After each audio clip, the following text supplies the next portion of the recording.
it made ripples in the global forum, and I'm sure the Bill and Melinda Foundation is going to support us. There is a big case for plant-based protein for the fortification. Thank you. you. Thank Hope you, to hear Dr. more. Thank you very much. Okay, continue.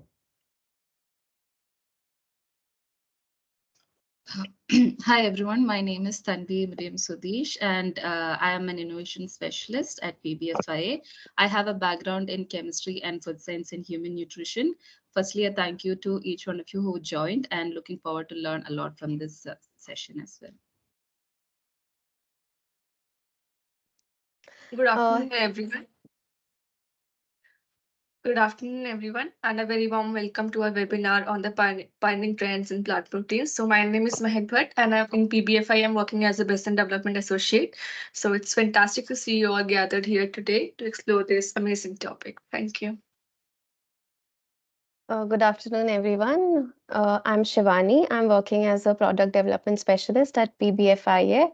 I have a background of pharma. I have done my master's in pharma with the specialization of pharmaceutical analysis and from Manipal University. And I hope we all have a great time here. Thank you. Thank you so much. Good afternoon, everyone. I am Akashdeep Rathi, and I'm working as a business development associate with PBFIA. And I have a background of food and agriculture. And I hope we will get some food for thought about sustainable protein for the future. And thank you so much.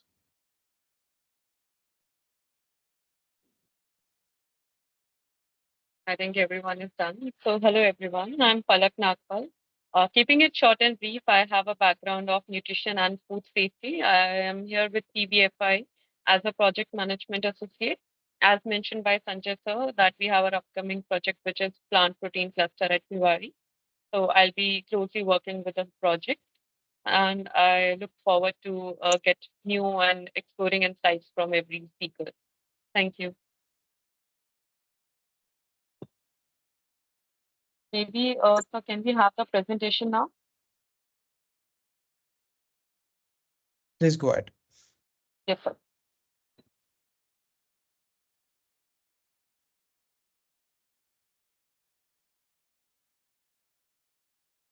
Tanvi, could you please present? Yeah, please give me a minute.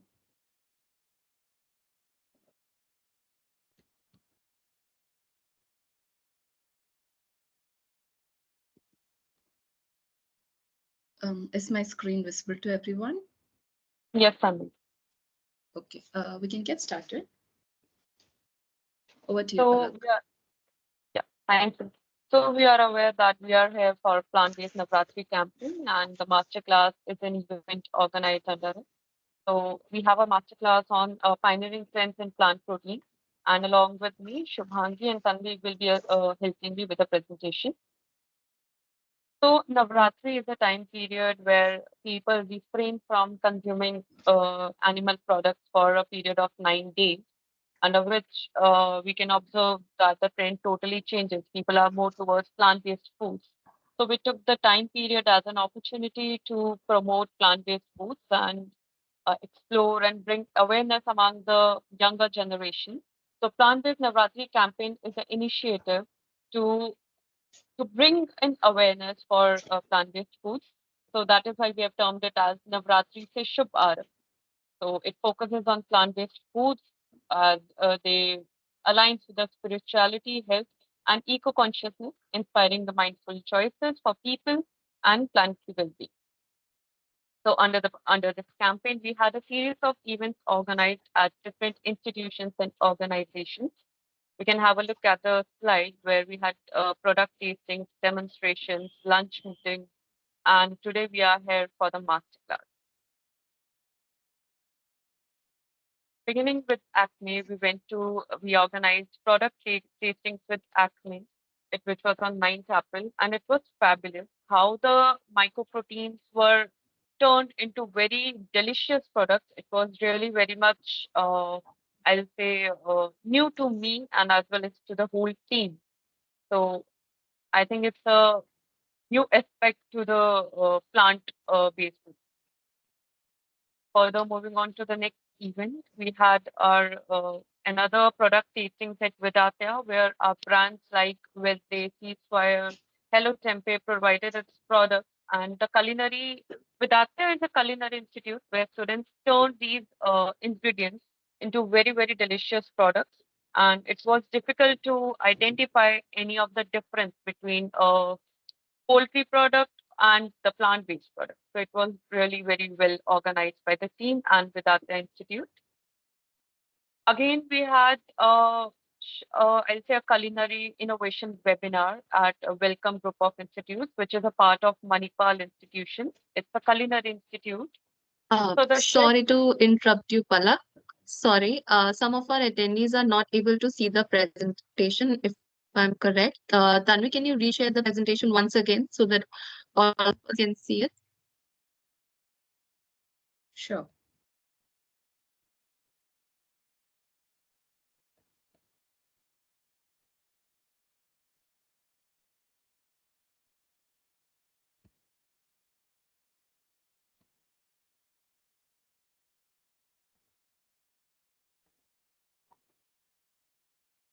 Is it okay for everyone now?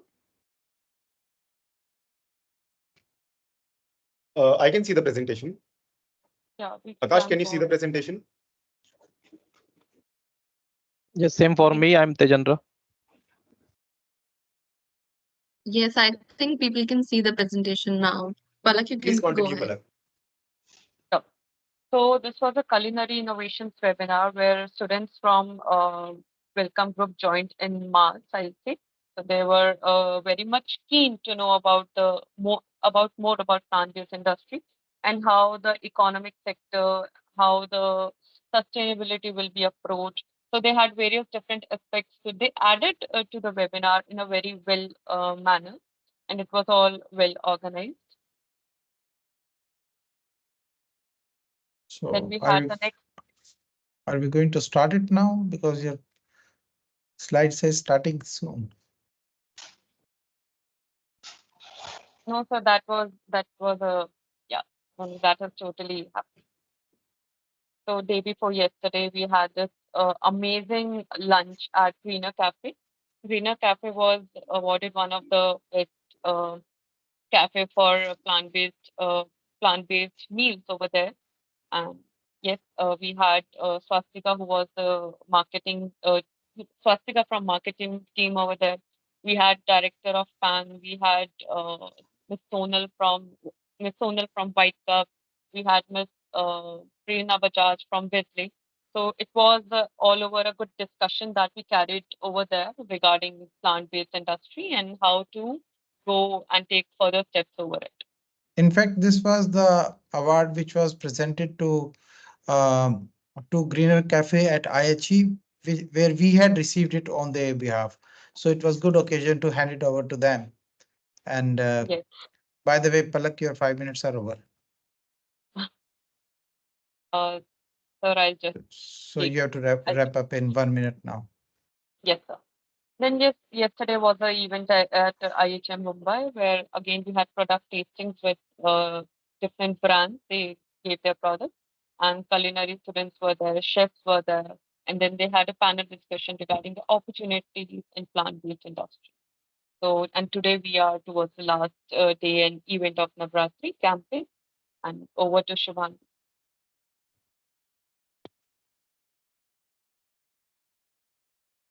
Thank you, Palak. And I would be discussing about the plant protein scenario. So during recent times, consumers are becoming more aware and they are accepting the climate change reality. So people are shifting towards a more sustainable approach, and that would be plant-based proteins. And since then, we have seen a increase growth in this market as there is a market of 13.3 billion in 2023, and with a projected increase compound annual growth rate of 7.7%, and the forecast is projected for 2028 and the market would reach to 19.2 billion. So that's a good increase, and this bar graph represents various regions. So we can see there would be increase in market for all these regions. And then I'll be sharing about different sources of plant proteins, which are peas, lentils, tofu, quinoa. I'm pretty sure everyone is aware of these plant protein sources, and all of us, or most of us, have tried these sources as well. Moving further, amongst these plant proteins, there are top 3 proteins which are most consumed or acknowledged globally, I would say. There are all those protein sources are consumed, but amongst all of them, these 3 are the top ones, which are soya protein, wheat protein, and peas. And these 3 are also, I would say, says soya is the ultimate plant protein choice because 63.3, more than 50% of the manufactured using soya, be it meats or in dairy alternatives as well. So soya is the ultimate choice, but there's market for other proteins as well. And this graph also shows about the future market trends related to soya, and there's a sharp increase from 2022 to 2032 of 11%, which is huge. And also among soya, US soya is more sustainable in comparison to other soya sources, and it has more nutrition value as well. And yeah, we can move ahead.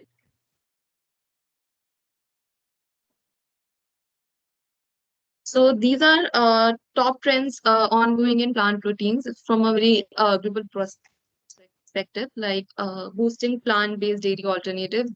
Now they are fortified with vitamins or minerals, and even the daily regular drinks like coffees, cold coffees are more protein-based. So it's more of a healthier option in comparison to the existing ones.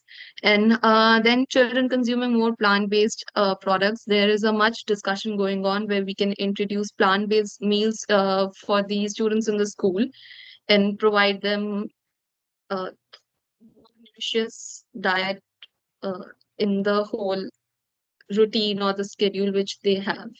So it could be a very interesting approach in which I would which we will see in the upcoming time. And also, whole eggs alternatives have seen a huge rise in the market, according to some studies. They are being preferred after burgers. In one of the studies by US, it was mentioned. So maybe we'll see this rise in India as well. And then there are some new proteins emerging in the market, like from coconut, amaranth, and potato proteins, which are also being studied for designing of or formulation of new products. And then as PBFIA, all of us know about PBFIA. We have basically promoting plant-based industry in India and helping our partners and bridging these gaps in this industry. So we are always there to support and promote this cause. Until now, we have more than 150 members who have aligned with us, and we are growing. From now, then we can take over to for the presentation. Thank you, Shubhangi. I'll give you a few glimpses about the events and activities that PBFI has done over the years. So this is about the India Plant-Based Food Show, which was held on March in 2024. And we had huge representation from the Ministry of Food Processing, APIDA, ICAR, Health ITPO, USEC, and few others as well. It is during this conference, along with the tasting sessions and several panel discussion, we released a 6th report with EY. On the screen that you see was the second Plant-Based Food Summit held at May in 2023. We viewed an international gathering where there was a conference cum exhibition, had startup pitch sessions, launch of influential reports. We had brand tastings, plant-based lunch, and participation, panel discussions, and roundtable conversations. So we witnessed a great event there, and we look forward to having our third Plant-Based Food Summit on May 21st, 2024, which is around the corner, and we look forward to your presence there as well, and to occupy a stall. So over the past 2 years, PBFI has partnered and launched 6 reports, and the latest one being with Ernst & Young. All the reports are available for accessing at our website, which is mentioned on the screen.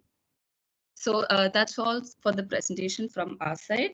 Thank you all for listening to us patiently. We again look forward to seeing you at the third Plant-Based Food Summit on the 21st of May at Le Meridian. Hope to see you there. And the stage is all yours for any kind of open discussion. Thank you. Okay, thank you, team. So Tejendra, now you can come in. Tejendra is from Pall.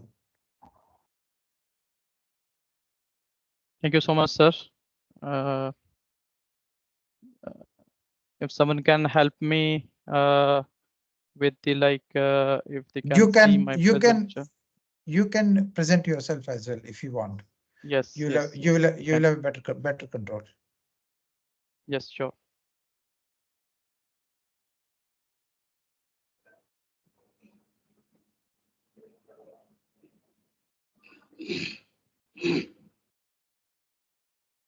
Just let me know if my screen is visible and that is in slideshow mode.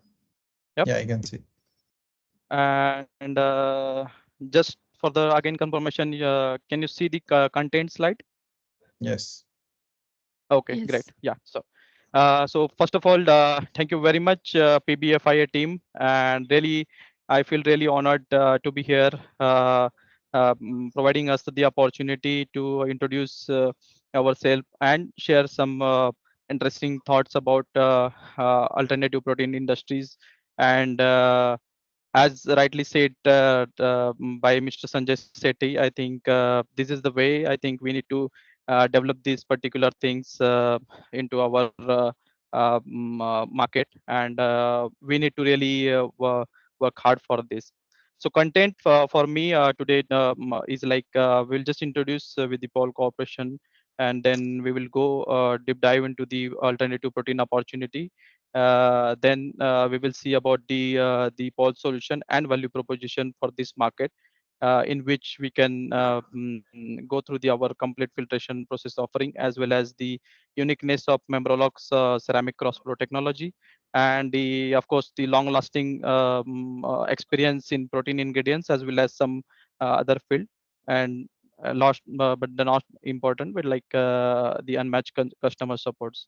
So looking at Pall Corporations, just to give you the overview, it's a Danaher acquired company. Danaher acquired this company in 2015, and Pall is founded in 1946. Danaher is basically a company who deals in the solving customer complex problems. So COVID-19 was one of them, where we supported from diagnostic point of view, as well as at the level of biotech, where we supported in terms of manufacturing the vaccines, which we have taken during the COVID-19. And the other thing is feed the planet. This is where I think we are here today, and to see about how we can feed the planet more efficiently in going forward in future. So Danaher having 40 operating companies, headquarters in Washington, and global team. We have it around more than now 72,000, and we are around in 2023 we have addressed around 32 billion of companies. So where we focus into all food and beverage is basically is alcohol drinks market, which is our historical market, soft drinks, food and ingredients, where historically we were working in milk fractionation, enzymes, and then amino acids, gelatin, and the thin stillage and pet food. We look back to the future, how we can sustain ourselves, of course, by leveraging our existing successes and come taking into the emerging market like food ingredients. So we have worked around these particular three markets called cannabis oil, flavors, and alternative protein. And in 2023 starting, we have dedicatedly came into this market of alternative protein to support and of course to feed the planet. This is more of about our global presence. We are strengthening our footprint in Asia right now, and there was a lot of different level of presence into different sites. As you can see, key places is like we have 7 technology centers. Talking about Asia, so we have in Bangalore manufacturing sites. So there is huge development, as we are also now part of the Vocal for Local campaign. So we have started our manufacturing in Pune. Uh, this is just like to produce our systems, our offerings on the efficient way, and maximize the our offering is to the not only with the larger customers but with the startups as well. The commercial offices, we do have it in every world of the corner. Global site and global customer support, I think this is so important for us, not only with our technical offering and technology. We really believe in our technical support is so strong, and we are a food scientist and application experts and process engineers of the team in our basically global technical support firm. We call that as a scientific laboratory services, that's SLS. And what we cover into this is like fluid characterization, process optimization, plant surveys, product studies, and solving customer problems is always there. We go there as a doctor to see the patient, and patient is our like your the system as well as the customer who is in pain. So we really work on that particular pain point from the customer, and then solving their best problem with our best practices. The other thing which is most important, I think, providing the knowledge as well as sharing our knowledge to the all. And I think this is where we have developed a lot, and we really value the knowledge sharing part. So apart from that, the important thing is like technology service. So we believe that in not only with the experts in the system and process engineering, but after sales support also, our process engineering team as well as this service team always be with the customers. We do annual health checkup of our systems, as well as we do preventive maintenance as well of our system. The other part which I mentioned, vocal for local. So we have developed our local team. We are developing local organization in Pune to support more efficiently first to India, and of course to Asian market. After that, we are just going ahead, and with the like engineering department and dedicated expertise by the markets like for alternative protein. Now comes to the main point, like why we are here today is like for alternative protein. And why alternative protein? So it's the question of food safety. We know that currently we are at 8.1 billion, and the way we are growing in terms of population, so we will be at 9 billion by 2037. This is the real problem. Growing population and having less of the lands will not sustainable. So we need to really go really hard how we can sustain ourselves. And this is the first problem. Second, we have come across is like limited natural resources. Because of this growing population, we will be at limited natural resources. So we really need to work on those natural resources to protect them as well, and how we can go beyond that. The other thing is like climate change impact, not only with the COVID-19, which has impacted ourselves, but if you can see agriculture point of view as well.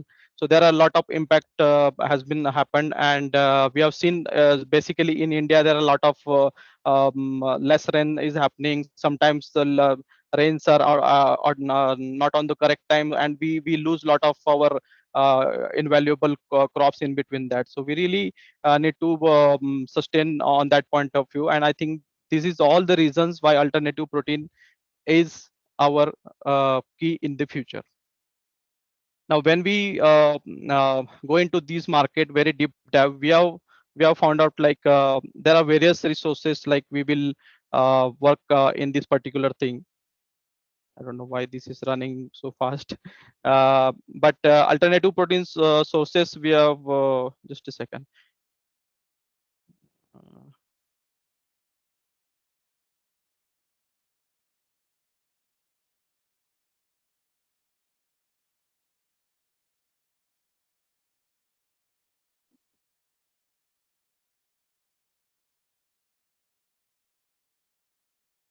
I'm sorry, there is some lag from my side.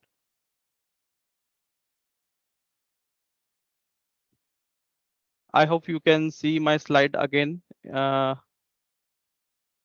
Tejendra, can I request you to kindly pause for a moment? Yeah, And sure. very quickly, we can bring Vaibhav Dwivedi. And before I bring in Vaibhav Dwivedi, I can see there are two Akash and both look like same. So, Akash Kathuria. Hello, sir. Good afternoon. Myself Yeah, Akash, and I am can you from Pixie, introduce? Yeah, and Pixie. I also Okay. come from a food tech background. I've done BTech in food technology management from STEM. Then currently I'm working with Pixie as, under standard technical services. Yes, for the skill development. We also have a Akash. Akash, we also have Akash, and he's also from the food and agriculture background, and he also looks like you. Akash, can you raise your hand? Yes, sir. Sorry, I wanna add one point. I know Akash, he was my senior in Nifty. Hi, Akash. Okay, Vaibhav. Yeah. Hello, Shubhangi. Hi. Vaibhav, you already had a name which was very unusual with a W in the end. And now you have launched a tongue twister, Prolary. It's so difficult to pronounce. What is it? Can you please I know. introduce Frankly, yourself? I will, Sanjay. Thank you. Thank you for the opportunity, Sanjay, and congratulations to the PBFIA team. This is the fourth plant-based Navratri campaign that the team is running, and I must say, I've been fortunate enough to see the other three campaigns as well since the start because I've been associated with PBFIA. So congratulations on the good work and a lot of good events that the team has been driving. And also as director on PBFI. As I wouldn't take much of the credit because I know how much I'm able to contribute, but yes, I'm associated with PBFI as well. But once again, thank you for the opportunity for sharing more about the trends in plant-based protein and sharing a little bit more about my company, which is called Prolary. I'll start off with the trends that I see on the plant-based protein side. And then I would say that the ultra focus on the protein as the keyword is probably a little misleading to what the industry requirement is there. While there is absolutely a need for newer and diverse kinds of proteins to come in, I think the focus on protein is driving a lot of companies to create products which have a higher protein content, and then the competition becomes what percentage of the product do you have as protein. Someone has 50%, 60%, 70%, 80% protein. Whereas if we take a step back and look at the protein problem as such from a plant-based protein perspective, I think just the protein bit is largely solved with the soy, pea, wheat, and the other proteins that have been introduced as well. One of the trends that at least I am looking at and observing in the past couple of years is the realization that the customer is looking for clean label products, and he and she is also looking at the product which has the right taste and texture. And in order to achieve the two, which is get the right taste and texture at the same time have a clean label product, what's happening is a lot of the companies are working on protein as ingredients and essentially bringing out the functional properties of protein, which proteins have by themselves. So the trend that I'm looking at is the companies who are starting out as extraction of a certain protein from a new ingredient. So diversifying the source of protein, but looking at how that protein can be an ingredient. A couple of examples. I mean, just today I read that Sacha Inchi protein, which I didn't know as a big source, is actually the best protein source when it comes to improving mood and cognition. And that's because it has the two amino acids which help in building and maintenance of neurotransmitters. So where I'm going with this is while having a lot of protein, 60, 70% protein and meeting the animal-based counterpart is absolutely something that the plant-based products have achieved largely. I think the other trend is to also look at proteins that are being extracted from a very diverse set of sources, but then acting or fulfilling a certain requirement to then make the product clean label, finding alternatives to the chemical-based ingredients that are there in the plant-based foods right now, which, as Sanjay indicated towards the start, one of the big criticism of plant-based products is that they are hyper-processed, they have got ingredients that you can't pronounce, and therefore companies are working on creating ingredients that can replace these chemical-based ingredients. So I would say that I see as a big trend, and I see a lot of companies getting into this space as we move forward. There are already companies in the US who have launched products which are a replacement of methyl cellulose, which is one key ingredient that you will see across most of the products. And I see more of that to follow as well. I would say the other trend, and I know it was covered as part of the presentation, was to look at kids and children as a consumer and developing products which are focused at kids for their own consumption. I mean, it's an age-old marketing strategy and marketing tactic to appeal to a customer very early in their consumption cycle, and if they like the product, then they become your consumer for the next 30-40 years. I do see right now it is being driven more by governments, which are kind of mandating or giving more options for plant-based foods in schools. But probably as we go along, we'll see more companies creating products for kids. So those are two key trends that I see shaping the plant-based foods sector. Personally, I am the founder of Technologist. We are focused on leaf protein. Leaf protein rubisco is generally referred to as the holy grail of plant-based proteins. And while that sounds really, really good, over time I've realized it's not necessarily a positive correlation, because if something is a holy grail, then you're supposed to chase it but never find it. Hopefully at Proleri, our aim is to take away that myth and commercialize leaf protein. What we are doing right now is we've developed protocols to extract protein rubisco, which is a very, very, very high quality protein from a variety of leaves. And our business model is a complete waste to value business model. We are currently prepping to launch our first product by the start of next year. And we are looking at utilizing the waste broccoli leaves that are currently complete byproduct and waste of the agriculture cycle of growing broccolis. We are going to utilize broccoli leaves, extract protein, high quality protein from them, and make consumer product as well as B2B ingredients from that broccoli. So we are very close to initiating our setup for production. And I must say I'm happily surprised with the presentation that Tejendra was doing for Pall, because I am looking for a production facility in the Pune-Nasik area, given that that's one of the key belt where broccoli is grown.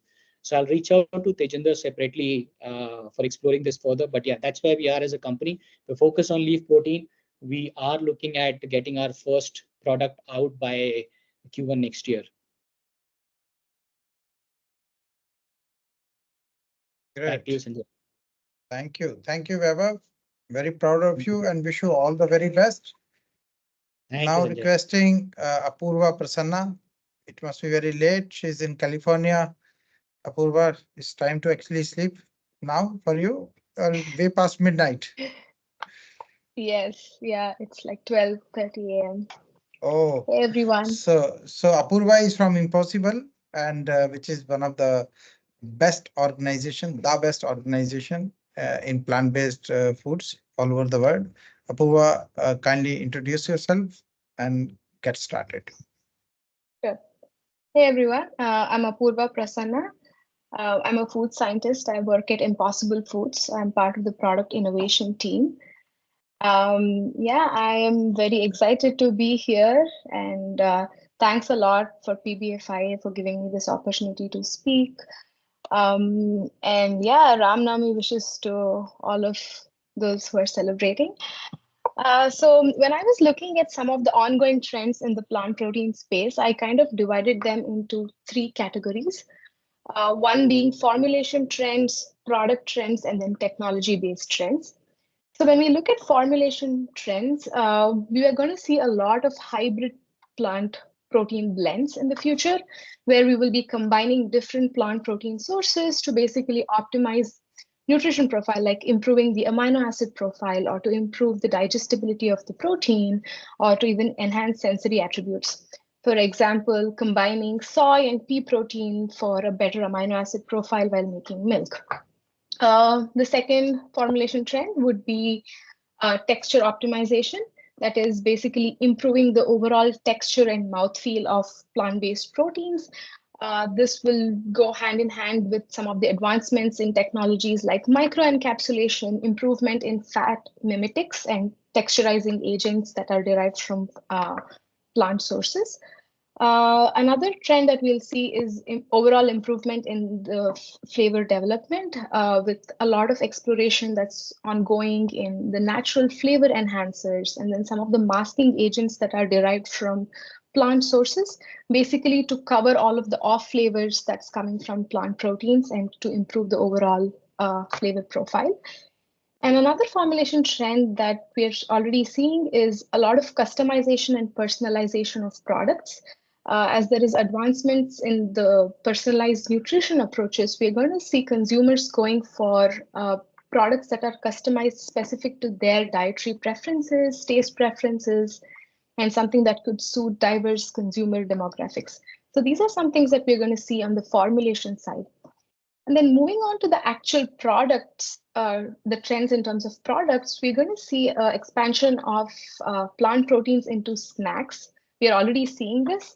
So into different snack formats, like it could be chips, puffs, bites in different categories. And then this way, consumers are going to get a convenient, portable, protein-rich option. So that's going to be one trend. The other one is going to be looking into some of the like novel protein sources, like some of you already discussed.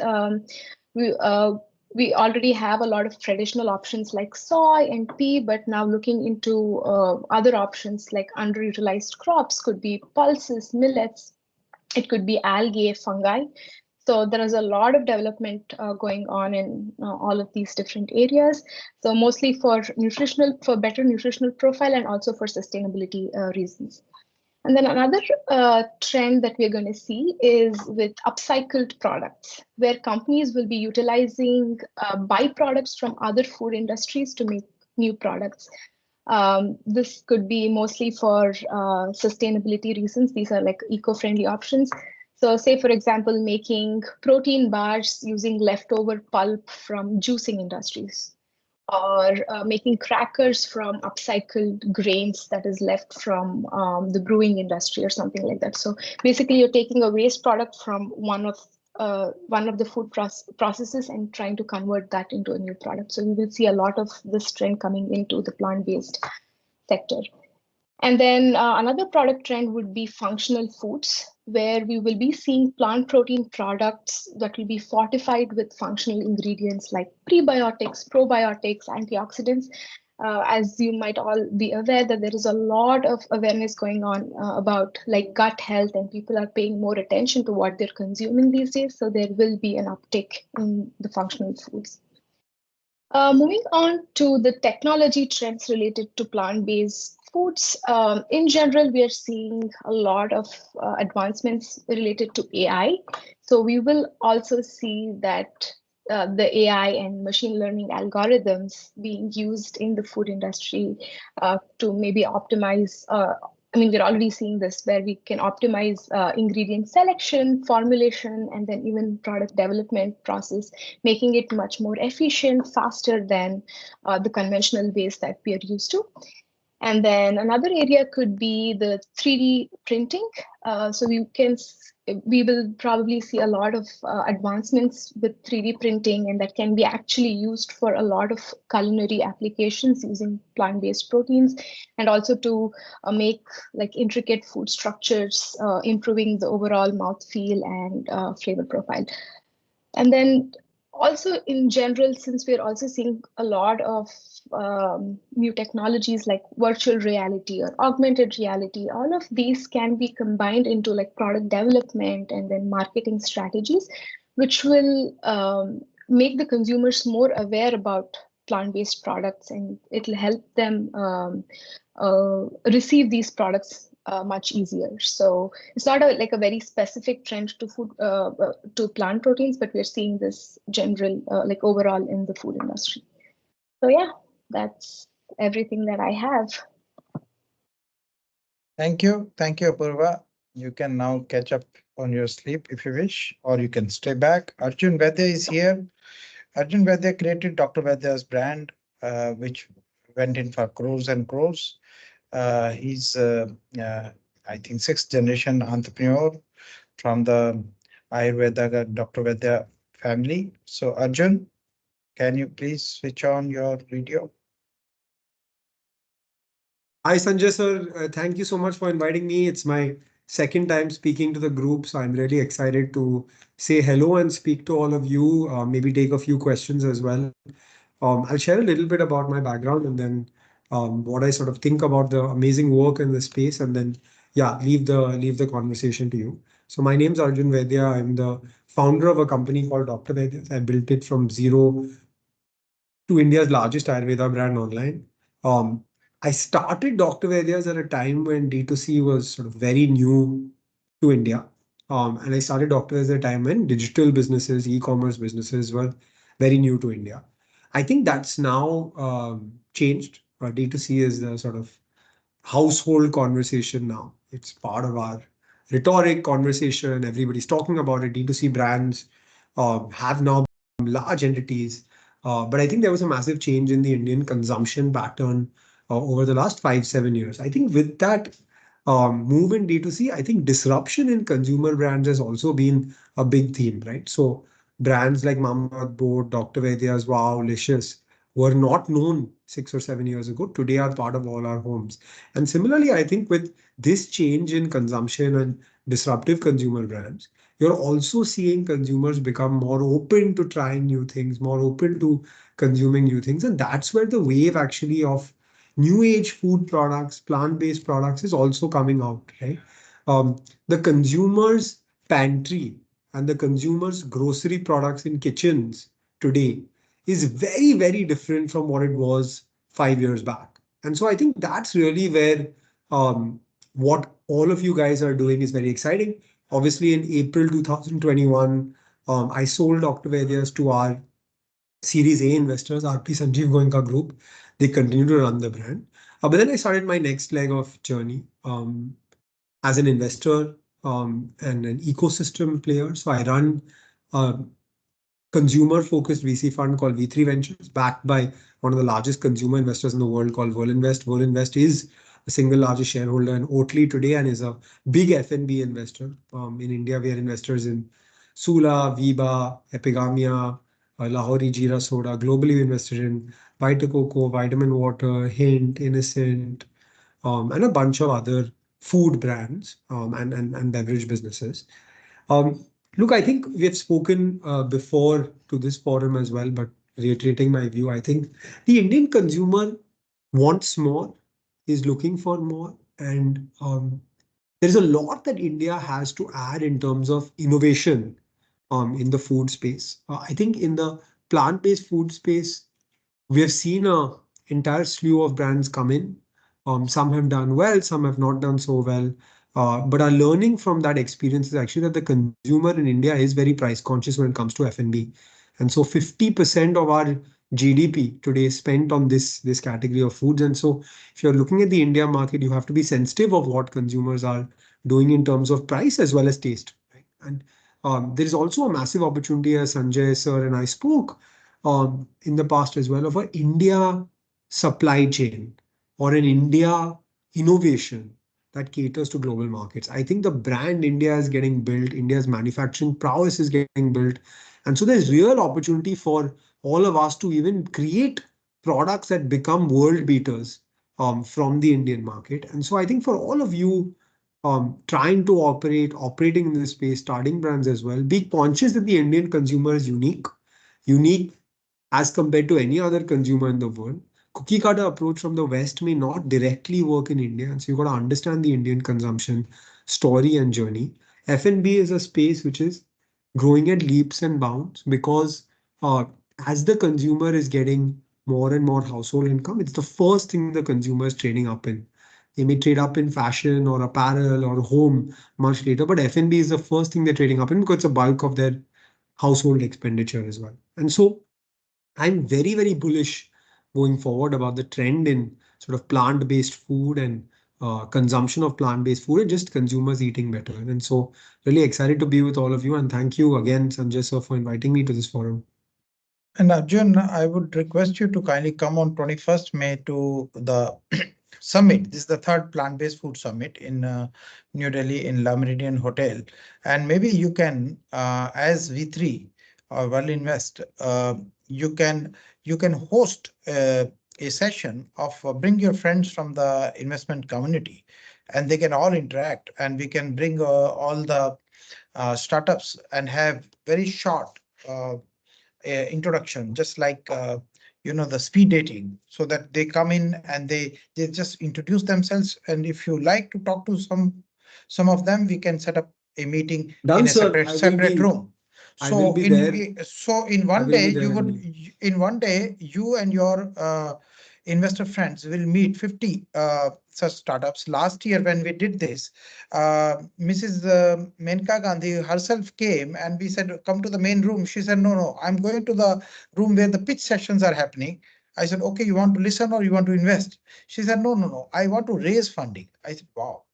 She said, I want to set up a dog food company, and this is my first opportunity to be making a pitch. And she made a pitch for funding, and she went away with some funding also from the room. So this tells us that that this plant-based trend is really growing in a very big way, not just as the mock meat and the replacement of dairy, but also into everything which happens out there. So there are many products where small ingredients which are from animal sources are being replaced, and in a period of just first 7 to 8 months, 9 months, uh, uh, Nestle converted their $1 billion worth of business all over the world into plant-based by making some small changes here and there. So that tells us that this industry is in for a big boom, and everything which we'll see around us,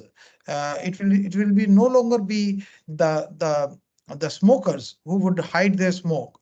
People also will not feel very fashionable while showing their meat. And the same thing happened to Tejashwi Yadav when he was trying to show the fish, and in one stroke he lost lakhs and lakhs of votes.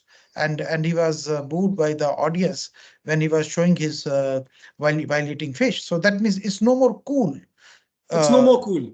It's no more cool. To consume meat. So I think that trend is taking off, and I'm very proud of you, Arjun. What you have done, you have actually opened up the gates and raised the aspirations of a lot of youngsters, and they feel that they are not dependent.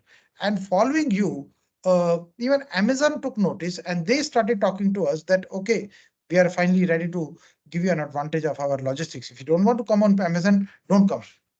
We will support your D2C. Lovely, sir. So 21st May, I will see all of you, and thank you so much for the amazing work that you do at PFBIA with the community. I think it's a nascent community, it's an early community, and so we all need to do what we can to support.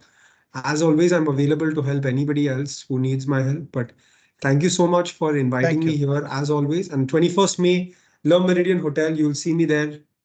Thank you. See you then. It's in the morning, the first session for the investors, and you can take the lead if you wish. Done. Sounds good, sir. Bye. Thank you. Bye. So now I request Gaurav Sharma to come and briefly introduce Beena Gupta also to come and introduce themselves before I call the other speakers of the day. Amit, are you there? Amit Sharma? Yes, I'm here. Okay, please.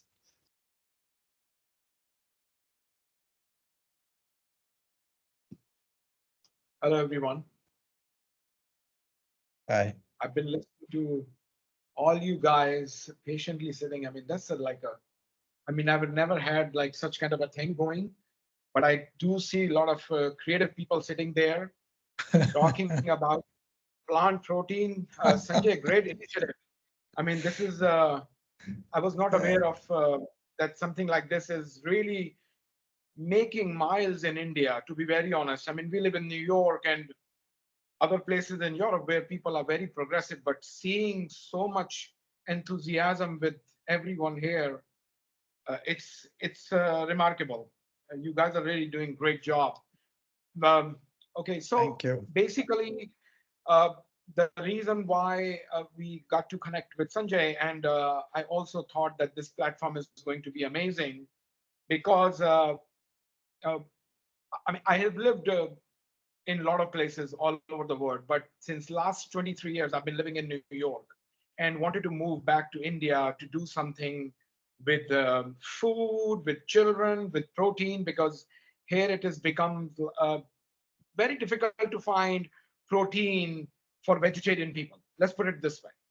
So what we did is we don't wanted to go into the soy section and peas and what people are already doing, because you wanted to bring something solid on the table where it could be more or less like seeing as innovation. A lot of people are doing innovation these days, but you wanted to do something very different. So we thought about an ingredient which was on the top of the line, but the problem was that it has a very strong fishy odor. I don't know if you all are familiar with spirulina. It's an algae, and it has a very strong fishy smell, and then the taste is also very slimy. So we took the challenge. I brought the bikis from Singapore and gave it to my team, and everybody said, "Thu." Nobody ate that biscuits, which were made from the algae. Yeah, but I think okay, again, it comes down to when you are doing an exercise, and when the exercise is very simple, it doesn't really do any benefit to your body. So you gotta do something stronger. So spirulina was there. The challenge was the odor and the taste. So what we did basically is that we scientifically masked each and every single molecule of spirulina, and we put that into a gummy, meaning a whole entire capsule or a tablet went inside a small tiny gummy now. This product is not been anywhere out in the market. Our innovation has been recognized by the United States Patents Office and India Patent Office. They awarded us the patents for it, which shows actually that something was really getting innovated there. It was not something out of the shelf that you see something in the market here or there, you put it together and you have a new product. It was completely a brand new thing for the Indian market, especially for children. The age group starts from, let's say, 2 years all the way to 12 years. And right now we are working with Government of India. We are providing this to Anganwadis. We have started that. We wanted to take the initiative, not jump into commercial market. I mean, we can jump into commercial market anytime we want because the patents are in place. But we wanted to see that how we can make the change from bottom up, not going commercial market, talking, because I think what happens is that somehow, somewhere, we all can afford to get some nutrients in us every day, little bit here and there with the money we spend. But there is a huge segment out there who cannot afford anything. These guys and they need all what we can do for them. So when an affordable product comes out in the market, that's a winner. We need to also think about the economics we have in India. We are still growing, emerging economy. We are not up on the top of the shelf, not like Switzerland, where we can spend all the money we have on food. So we need to be very mindful about sustainability, taste, how much you are giving. Spirulina has 22 vitamins and micronutrients. That's like no other product in the market you can match with it. And that's something really hard to come forward with. It's not an everyday kind of a thing. So yeah, it was the hard choice to make because it took a very long time. Of course, finances comes into play. You need to put your heart and soul into it because you need to wait.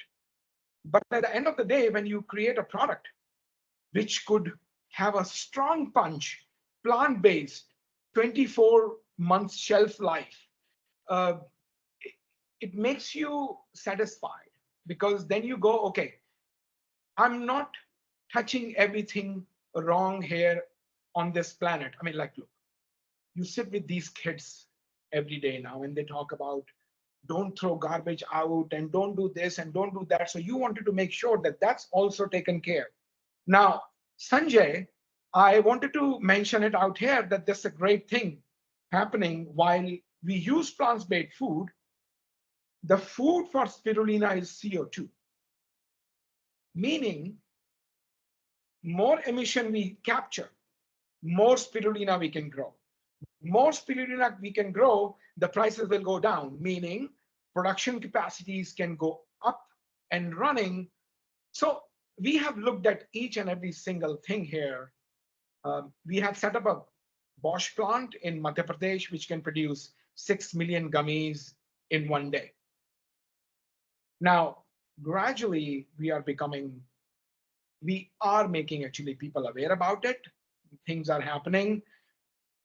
But then we need help from people like you to spread the word that this is something out there, have been created for,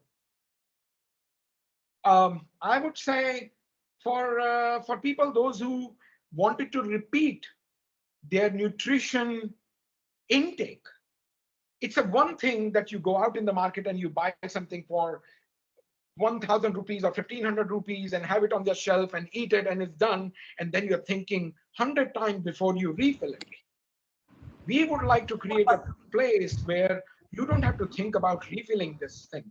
You can keep bringing it into your kitchen, put it on the shelf for children, and don't think about where the money is going to come from because it's cheap, affordable. I think that's the whole gist of it. But thank you so very much for listening, all of you, patiently. Again, like I said, I am surprised, happy, at the same time, really feeling uplifted that in India, these kind of initiatives are happening. Sanjay, again, thank you so very much. I appreciate that for you inviting me to speak. And I will be looking forward to see you guys sometime very soon. Yes, 21st May. Come to Delhi. Okay. Come home. All right. Okay. Thank you, guys. Take care. Thank you. And Aparna, you also come. Aparna, where are you? Are you in Malaysia now? I am in Jakarta. Jakarta. Aparna Saxena can come in. Before that, Beena, if you are there, you can quickly introduce yourself. Beena is from Hong Kong. Beena Gupta. I think Beena Gupta is not responding. Okay, so Aparna Saxena is the founder of Ahana by Torajamelo. So, of course, Aparna, I can't pronounce it properly. So no, you did a good job. You did a good job. You did a very good job. It's pronounced the way it's written because Ahana is Sanskrit. Yeah. I was just struggling to pronounce Proleri. And Weber is a fellow director on the board. If he gets angry, I suffer. So, and one more tongue twister. So, floor is yours, Aparna. Okay. Yeah. Hi, everyone. Just a quick clarification. Ahana by Torajamelo is our multi-brand showcase. It's out of Indonesia. We do want to go global, but unfortunately, we don't touch food. Though we are aiming to get vegan certified, right? So the house brand Torajamelo is PETA vegan certified already, which means whatever we create is plant-based, and now we are hoping to get there. I'm here in my role more on behalf of Rich Impact. So it's a impact advisory, and we take a special interest, especially in plant-based early stage businesses. Yeah, because both the co-founders, me and my partner, we're both plant-based for me for over 10 years now, right? And we've taken a keen interest, and I actually turned plant-based in Singapore 10 years ago, and it was so tough. It was so tough, right, that time. And I remember going to Starbucks where, the only thing left for me was those, and I'm also an environmentalist, but so those nuts in a plastic bag and black coffee, right? And olives, and olives. Okay, well, I don't think they serve them separately in Singapore, but yeah, but things have actually really evolved, and I've been in that journey, and now I've been in Jakarta for over 6 years. And when I moved here in 2017, the same challenge happened where, they don't recognize it's vegan, but Indonesia is much easier because they have the best plant-based protein, which is tofu, right? So tofu and tempeh, the protein absorption is so great. So, once you discover that, I think the journey was much easier. And I can now tell you that in the past 10 years, I've seen so many plant-based protein efforts coming in Singapore, in Southeast Asia. And I think pandemic was a game changer. I think it opened eyes for a lot of people. Some were, in fact, I think, forced change, right? Because people just became conscious of their health, and a lot of, research became available at that time. And I've seen that, movement speeding up. And for me, what is great is India, my motherland, has also, stepped up. So I've seen the changes, especially in the past, 4-5 years, with so many businesses getting launched. And I think we have sort of understood and gone back to recognizing that we had it, right? I mean, it's been part of our diet. It's just that we don't balance it out. I think the problem with Indian diet has been the balance of, nutrition, right? Maybe we end up having, overpowering effect with carbs and all. I am not an expert. I see there are a lot of scientists and whatever here. I'm just talking from my perspective as, an investor, a player, and like from a business point of view, I've seen the scene changing. And I really liked, Amit. I joined when Amit was speaking. Is I think what we need to tackle is still affordability. Yeah, and I guess India can really be a leader on that, because we've had these. We have Impossible Foods. We have here actually we have Green Rebel, right? So they do plant-based meats. We have a few others. What happens is ends up catering to a certain strata society, right? Mid to upper, class. And if plant-based movement ends up having that elitist angle, right, it can easily get sidelined.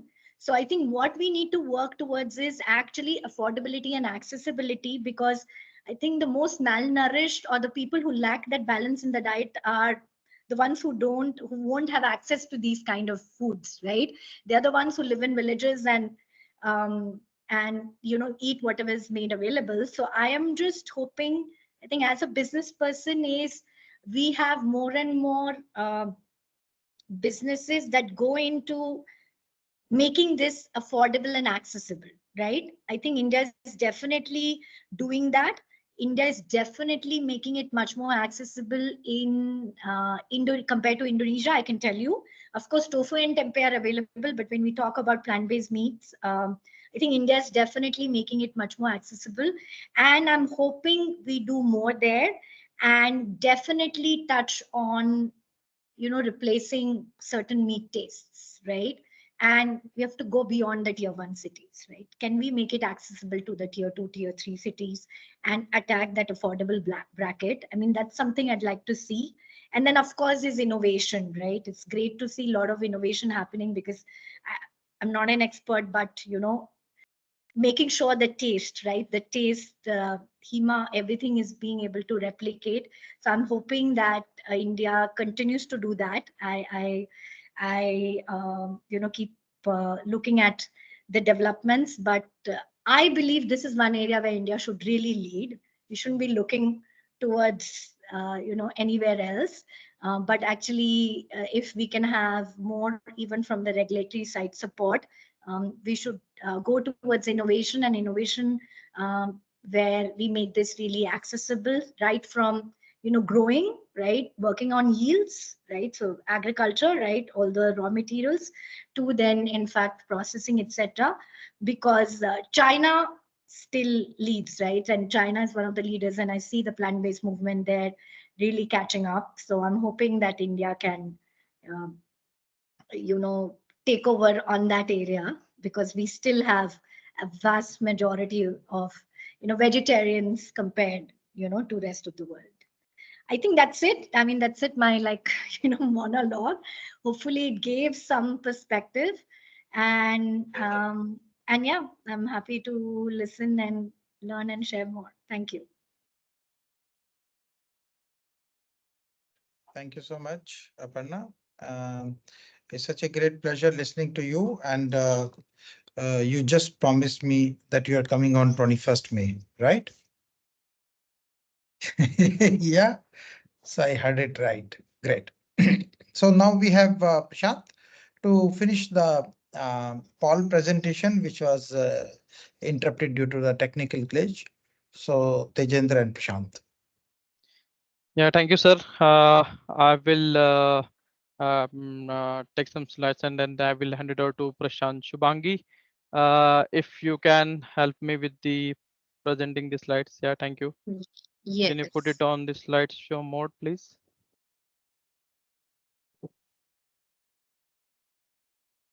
In the bottom. It's in the bottom. Control is in the bottom. Yes, right. Absolutely right. Extreme right. The extreme right. Yeah, here. This is the one. One more time. Yes. Okay, we can start now. Yeah. So I'm sorry for the technical glitch that time, but we were talking about the various sources which we have identified in which we can really work, and a lot of the sources which are already familiar with, but more of like we know that upcycling already. I think someone from Impossible has already spoken about it, and that is really important that we need to create a value stream from side stream that we are doing. And I think in upcoming slide you will see that presenting from Prashant. The price, can you go on to the last slide, please? Yeah, sure. Yeah. So the other sources is the important one for us. We need to focus in India is like plant extracts, and where we see the a lot of potential on pea, fava beans, and canola pulses and grains. So I think this is where I think we really need to work hard in India. We know that we are largest producers and importer as well as the exporters of this particular pea and pulses and grains. So we leveraging our farmer base the things. I think we really need to work on not exporting the whole material, but to export the ingredients as like a protein extracting from pea. And this is where I think Paul can really support by developing the technology more sustainable way, I will say, so that someone who really wants to take into this market can be really sustainable into this kind of business. Apart from that, there are topics about insects, single cell fermentation, and cultivated cells, but this is yet to be really explored in India. Of course, single cell fermentation is growing. Example is microalgae, and as like Vaibhav mentioned about Rubisco is the other example. Next slide, please.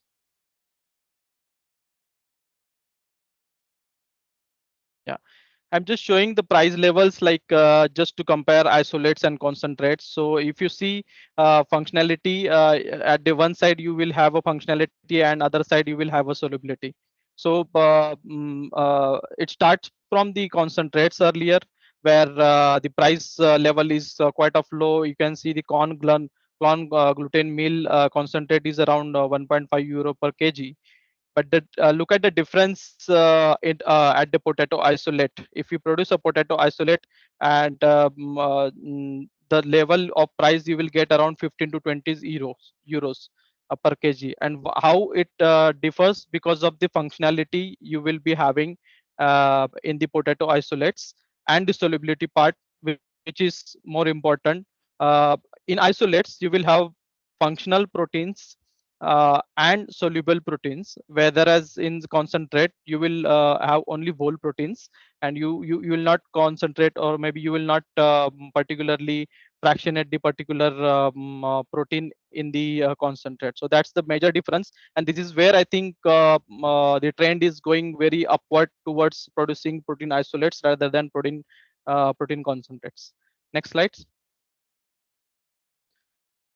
I think this is more of about the complete filtration process offering from our side for wet processes. I will hand it over from here to Prashant, who is our SLS technical manager, who provides a lot of technical and others supports to global by doing the trials. He's our expert in terms of doing the technical things. So Prashant. Thanks, Tejendra. Thanks, PBFI team and Sanjay sir for this opportunity, and a formal good afternoon to everyone. So I'm going to talk about only the technical part, and irrespective of the whatever the product we have discussed now, different plant sources and different sustainability plan globally, what the people are looking in their plate and what is the source of different proteins. So I will only talk about how do we get this. So I will talk about what are the options we can achieve a concentrated product or the isolated product of protein from different sources. And I love the presentation what PBFI shown on the top three product raw sources, particularly the soya and pea protein. So proudly I could get an opportunity. I'm working with both soya and pea protein. Believe me that I could able to achieve at least 100% recovery in soya protein and 95% recovery in pea protein with ultra filtration product range is what we have. So I'll go through the presentations. It will to give you the better clarification on the how do we extract these proteins. Basically, Paul offers different solutions in terms of clarifying initial product and also purifying your protein and final concentration. So when we talk about protein isolate or the concentrate, we do come with the different challenges like eliminating the starch, eliminating the fats, and also eliminating the microorganisms, which is not possible with respect to traditional clarification processes. So using membrane technology definitely help you out to overcome this challenges, as well as to concentrate only the protein, leaving the vitamins and other mineral salts going out of the protein itself. So next slide, please.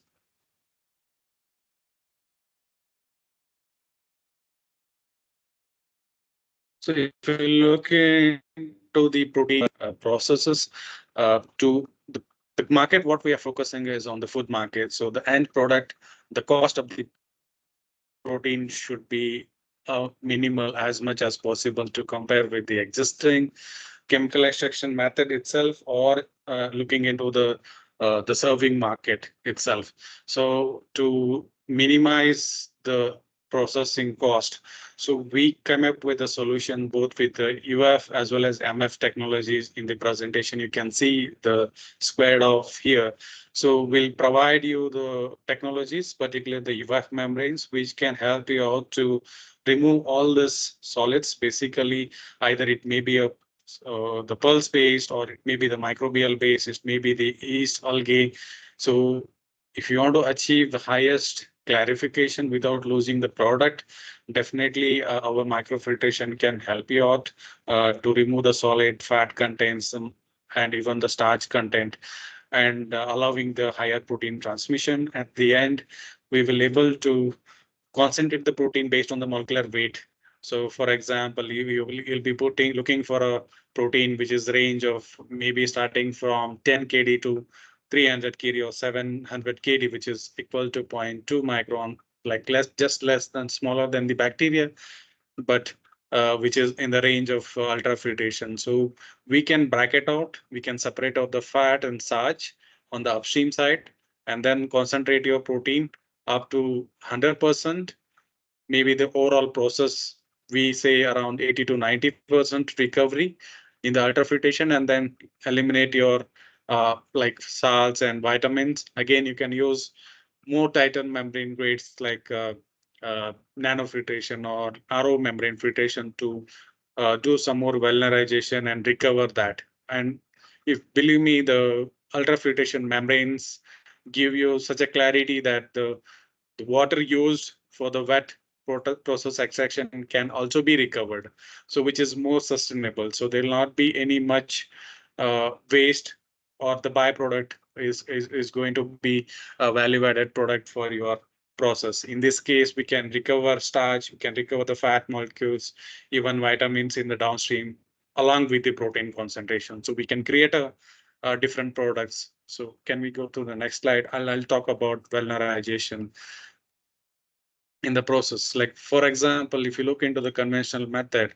so you will go for chemical extraction with both acid as well as base to uh, concentrate the protein. But in this case, you will end up with the irreversible uh, protein properties. So there will be loss of protein functionalities in terms of gelling, in terms of taste profile. So a lot of new flavors can add into when you add an acid or a base. So with the membrane technology, we are minimizing the operating steps as well to clarify as to concentrate. And also we are helping a customer to go with the high functionality proteins by developing a new product, byproducts from the process, as well as utilizing lower space and lesser energy consumptions like water, as well as the energy, the electricity consumptions in the process. Next slide, please. So if you look into this overall process, so the filtration can help you out to go deeper into the process of extraction and separate out even globulins and albumins. So as much as you produce albumins, the cost of protein, the value addition to the product is keeps high. So you can sell it at a two to three times higher price than the traditional protein. So even with our experience, we could able to separate out the smallest protein like 3 kd to the 10 kd, and think about having the profile of your raw material of 700 kd to the 10 kd. So there's a big profile of protein itself in one raw material if you take. So we can separate out, and depending on the target applications market you want to focus it, either it may be a food as a whole protein or different applications, we can provide a value-added services. So definitely, if you go for a higher concentration of albumins, we'll give you a higher price in the market. So that's a possibility with respect to membrane filtration. So with a traditional chemical extraction, it could be tricky to get all this separation as well as get a value-added product with the right taste and profile in it. Next slide, please. So we talk about not only the process enhancement, Pall itself has come up with a new generation membranes, particularly we call it as a gradient permeability membranes, which help us to provide a higher flux rate and scalable solutions. We talk about handling of pulses, cereals, and plant-based proteins. It may be in tons. We are not talking about liters or volume. So we might be talking about handling raw material in tons, like maybe 10 metric ton or 100 metric ton. So the scalability is really important to bring down the cost and product cost at a lower price. So we have solutions which can help us to achieve a higher flux rate during the scalable project. And Pall, we ourselves help customer to conduct a lab scale, like starting from 1 liters to 10 liters and piloting from 100 to 1000 liters and scale from 1 ton to 100 tons. So we are working at a different levels with different customers, starting from startups to the investors and grow in a rapid pace. So we have all the scalable solutions with including our latest membranes in the portfolio. Next slide, please. So we are talking about proteins. We know that the thought of moving into plant-based protein is not new. It may be a decade old. Next slide. I think we, as a Pall, we are working with many customers to add protein into the market. Basically, this is starting from the very well-known milk fractionations. The milk is, we know, handling up from ancestral point of view. So we provide our solutions to the milk fractionations, recovering the protein, milk proteins, basically the casein, whey protein separations. Our systems are already installed. We have like transmissions and recovery up to 80 to 95% in different applications. So what Pall usually does is the clarification and separation and also achieving high purity in the product. So not only the upcoming markets, we are already there in the markets from decade. So next slide, please.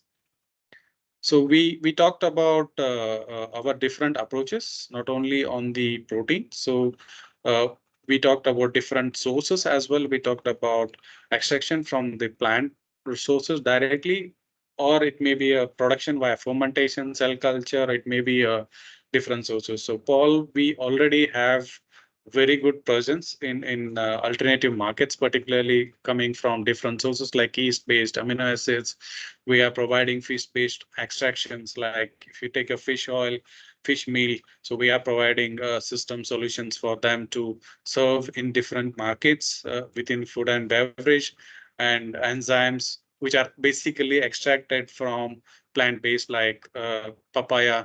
The sources like we are extracting the enzymes, which is again used in food industries to provide different characteristics to the food. Next slide, please. Lastly, but not leastly, we are talked about not only about the original, the raw material whole as a product to work on protein. We are also working on upcycling, what we call it as, I think PBFIA team also mentioned about, if you have an existing process to bring down the value-added products, we have already success stories in a value-added product, particularly the potato starch, which is potato handling plant where they're spending a lot of liquid waste going from the potato plant itself. So the wastewater, what is going from the manufacturing, we used that water to retain the protein when we have done at least 90% of protein, which is 95% protein, which is transmitted and recovered from our membrane, and value addition to the waste product which is going on. Again, the spent grain, which is coming in the beer industries, huge quantity of spent grain is going to waste there. And then we have already worked with customer and sold our systems along with the fish stick water, as I mentioned. So fish meal, the oil may be the main product, and the other byproducts like micronutrients for the plant, everything they were selling. So with membrane technology, we could able to give them a better profile of protein recovery and helping customer to find the right market in the food and beverage market. So to achieve the value-added product in the market. Next slide. So with this, I'll hand over to Tejendra to conclude on the Pall. Yep. Thank you, Prashant. Shubhangi, can you go on to the last slide, please? I have one point, which is last slide, please. Yeah. Yeah. So thank you, Prashant, for addressing this. And the important thing, I think, if you can see over here, the consistency is like membrane life. Okay. So membrane life is nothing but the changeability of membrane, which consumes a lot of cost to the end customers. We have Paul has worked a lot in the last 20 years to how we can how our membrane solutions can be sustainable, because it is a cost to the customers. So we have come up with the solution called our ceramic technology, which we called as a membralox, which can last until like 10 years. And there are some customers who are still using those membrane from 15 to 18 years, and that actually differs a lot as compared to other members, other probably the suppliers, I can say, in terms of membrane industry, because that makes it from the most expensive technology to the cheapest technology then.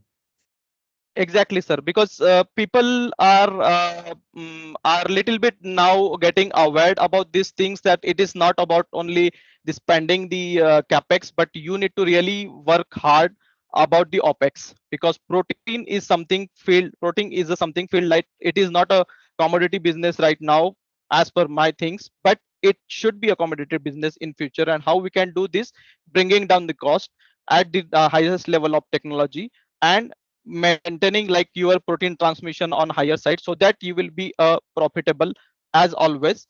The other thing is like valorization, not only protein. One customer, one pea supplier, one pea producer can make lot of other products as well by using this kind of wet process technology. Protein would be probably their side business in future. Albumin would be their main kind of business in future.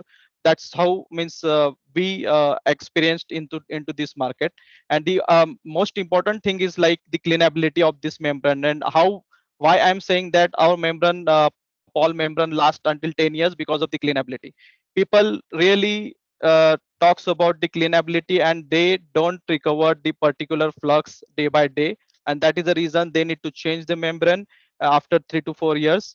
We worked on the standard protocol. We provide it to customer. We provide the training it to customer, so that they will be working their system very fine, and they can clean their membrane daily, and they can okay for the batches. So this is what I wanted to address. And on top of that, vocal for local is something like I really fond of that particular thing. We have started our manufacturing in Pune because of that only, to bring down the cost, not only with the membrane, but about the system as well. Because earlier we were getting our system manufactured from Germany. Right now we are manufacturing in Pune for initially for APAC, and I am hopeful that we will be definitely manufacturing for the globe as well, because we have India. We are a US company, but we have the Indian management who's sitting over there. That's a proud feel for me. So yeah, the next slide, Shubhangi. So Yeah, before sir. you go to the next slide, Shubhangi, Yes, can sir. you go back to the previous one? So when you circulate it to the members, kindly delete the last line, the last line where it is written fish stick water, because we are plant-based. So don't let Yep, it I go know. out to others. And so that part is removed. But what I've liked in your presentation, you are saying that albumin, which is very highly priced, you can Yes. not get unless you deploy membrane filtration. So Yes. instead of paying for the technology, actually now in this case, technology is also paying you back, because you are able Exactly. to get something which was otherwise not possible. And it also means that you are already paying lesser amount as compared to the expensive extrusion and expensive extraction technologies for the proteins, and you are paying less because of the membrane filtration being a cheaper technology. But now your OPEX is also less, because the life of this membrane filtration, which was earlier 2 years, is now 10 years. Yes. And the major difference is like we know that we have to promote the ceramic because of the 10-year life. We have the hollow fiber, we have the polymeric membrane as well. We are not promoting because we believe in sustainability.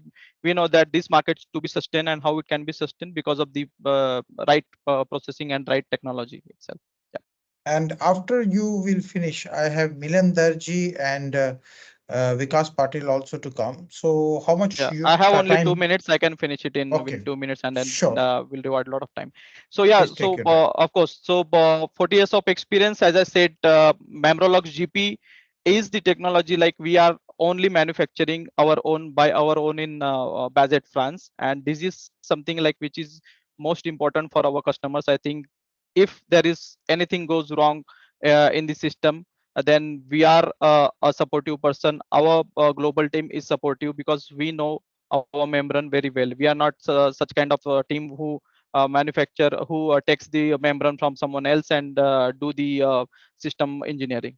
So apart from that, we have the process knowledge which has developed 40 years back into this particular field. Started from milk fractionation. We sold our first system in terms of fermentation brought in 1983s. that is where I think we have explored ourselves into this particular membrolox technology. And more than I think it's a maybe the you will not correlate this, but just for our understanding that the one system we called around for example 200 meter square area, and right now we have installed more than I think 4 to 5 lakhs meter square area of the system all across the food and beverage, and specifically talking about the ingredient industry. So next slide, please. I'm done. I think next slide is basically if someone has really a specific question or something else to share about this, I can be really fond of that. And then if not at this time, but I would be available anytime for this you. This time we can stay back, maybe towards the end no of problem. it. And thank you so much, Prashant and Tejendra. Now Milan Darji from Buhler. Thank you. Thank you. Milan is outdoors actually. I don't know whether he will be able to switch on his camera. Milan, are you there? Hi, good afternoon, everyone. So, unfortunately, I am as customer side, so I could not run my presentation as well, could not switch on my camera as well. So, sorry for that.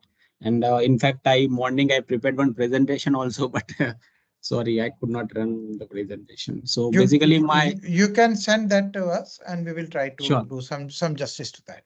Sure, definitely will send it to you. So basically, I'm Milan Darji. I'm representing Buhler India. Basically, I'm based out in Bangalore, and my background is I done my masters in food technology, and now I'm expert in extrusion plus drying. I have more than 8 year experience in extrusion field. So Buhler is basically the Swiss-based organization. So basically, we are dealing into the multiple sectors like food and non-food. So basically, in non-food, we have a glass coating, die casting, ink grinding machine. So this is basically non-food side, and in food side, we have very vast portfolio regarding the solution, like millings equipment, animal nutrition, human nutrition, chocolate, bakery, pasta, noodles, etc. So basically, we will cover from morning 7 o'clock to late night, evening, all the equipment what you are using, that we are covering all those equipment. So basically, we have a manufacturing facility in Bangalore also, and we have application center as well in Bangalore. And regarding specifically to the extrusion side, so we are offering the extrusion solution from lab scale to pilot scale to commercial scale. And basically, we are offering solution for the breakfast cereals, fortified rice, breadcrumbs, modified flour, plant-based protein for the low moisture extrusion, plant-based protein for the high moisture meat analog. So these all are the solution what we are offering to the customer from the lab scale, which is a 3 to 5 kg per hour, 2000 kg, 2500 kg per hour solution. And specifically for this plant-based protein, from 2019 onwards, we install more than 70 full-fledged plant all over the world. And in India, last year in late 2020, in October, we installed the plant in Beverage, which is install the plant in Sonipat. The name is the Beverage. So it's up and running now, and they are the first plant for the high moisture meat analog in India from the Buhler side. So I think basically this is the thing what I want to cover in my presentation regarding the detail. Can you also tell us more about your experience at Beverage? I mean, both the good and bad, khatta meetha anubhav. Sure, definitely. So our journey with the Beverage has started in way back during the COVID lockdown. So basically, Beverage guys have attended our online workshop on the extrusion side. So basically, we are organizing the extrusion course, which is a short-term course every year for 3 to 4 batches per year. So they attended the course and they just interested in our solution. Then they visited our Switzerland headquarter, and then they decided to they want to go with this kind of plant. Then our journey was started from there. Then we installed the plant, and during the installation, we have certain challenges because this is the first time in India we are installing the plant, and this is the first time technology we are delivering into this field, in particular Indian region. So we have to do something which is Indianized, like some of the raw material we have to use. Otherwise, this kind of product is not make without the isolates and the concentrate. But some of the raw material we have challenges at that time because the local raw material was not available, so we have some challenges. But now we did lots of R&D, lots of raw material changes, and we took the trial and everything, and now they are manufacturing good kind of product, and they have very wide range of the product. So the experience was, yes, it's a lots of learning for us, lots of learning for them also. So yeah, this is my experience. But yeah, it's the first plant in India for the high moisture metanolog, and the capacity is almost 500 kg per hour, which is equivalent to 3,000 chicken breast per hour. So it's almost 3,000 chicken breasts. And yeah, this is the something about the beverage. If you have any specific question, just let me ask, so I will answer. Otherwise, I don't have presentation, so it is difficult. So bring your leadership team also, and you come also from Switzerland for the 21st May Plant-Based Food Summit. And this time, we hope Buhler logo will be right on top. Sure, definitely will try my best. Thank you. Thanks. So now Vikas Patil. Vikas is a great friend, and he is doing a very I would say silent work. The man behind a huge plant-based milk revolution which is happening in India, and who has provided the co-manufacturing and packing support to many brands, and many of them also went on to win many awards for their plant-based soy milk, plant-based millet milk, and blend of oat, soy, milk, badam, all those. So excellent work there, because and Mirtilo is a very good brand, highly respected brand, and B2B player largely, because they don't want to compete with their own customers. So Vikas, floor is yours. Thank you, Sanjay ji. Good afternoon to everyone. And I think it's a long session, almost 2 hours. We are discussing on latest trend as well as some presentation of technology providers. So it's a great platform. So though, may people have some patience to listen more 5 minutes to me. I will not take more than 5 minutes. All are young people, so have some patience. So I am always thinking globally, but acting locally, and that's how my story started. Pre-COVID, we started in 2018-19, and our plant was started at that time with pilot R&D scale of 500 liter per hour. Now we are proudly say we are 5,000 liter per hour. That is, we can produce one container per day of any kind of milk, say oat milk, almond milk, cashew milk, or millet milk or soya milk, or any trend like latest there is a trends like walnut milk or macadamia nut is very healthy. Then we are always working on blending all our Indian ancient grains like kuttu kind of thing. Then amaranth, and which are very protein rich. So I will talk about only drink or beverage, because meat and other plant-based proteins products are not so much familiar to me. So we are very focused on plant-based drink. So the future of the plant-based global drink is almost $1,065 million in 2020, and this is a future market insight data. This is expected to grow at 2,600 or 2,700 by 2032. Means almost in 8 years, you can see 9.6 CAGR growth rate. So this is a sustainable model for sure. So whether it is a plant-based protein, so beverage is the only convenient product which we can consume easily. So in terms of say drink in a PP bottle, drink in a say tin or glass bottle or Tetra Pak kind of bricks packaging or Prisma packing with cap.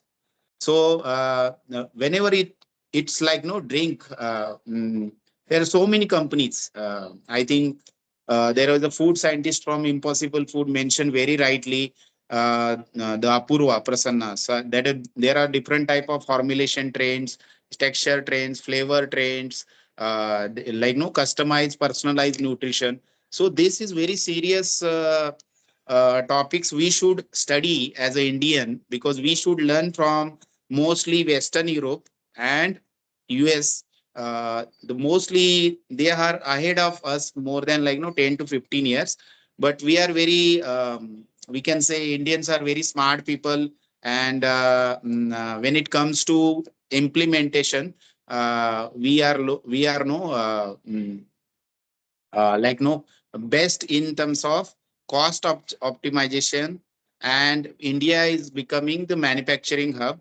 And as other I think speaker Vaibhavji also mentioned, we should produce in a scale, affordable and mass. So we are working on the same model, and we are supporting all the startups brands.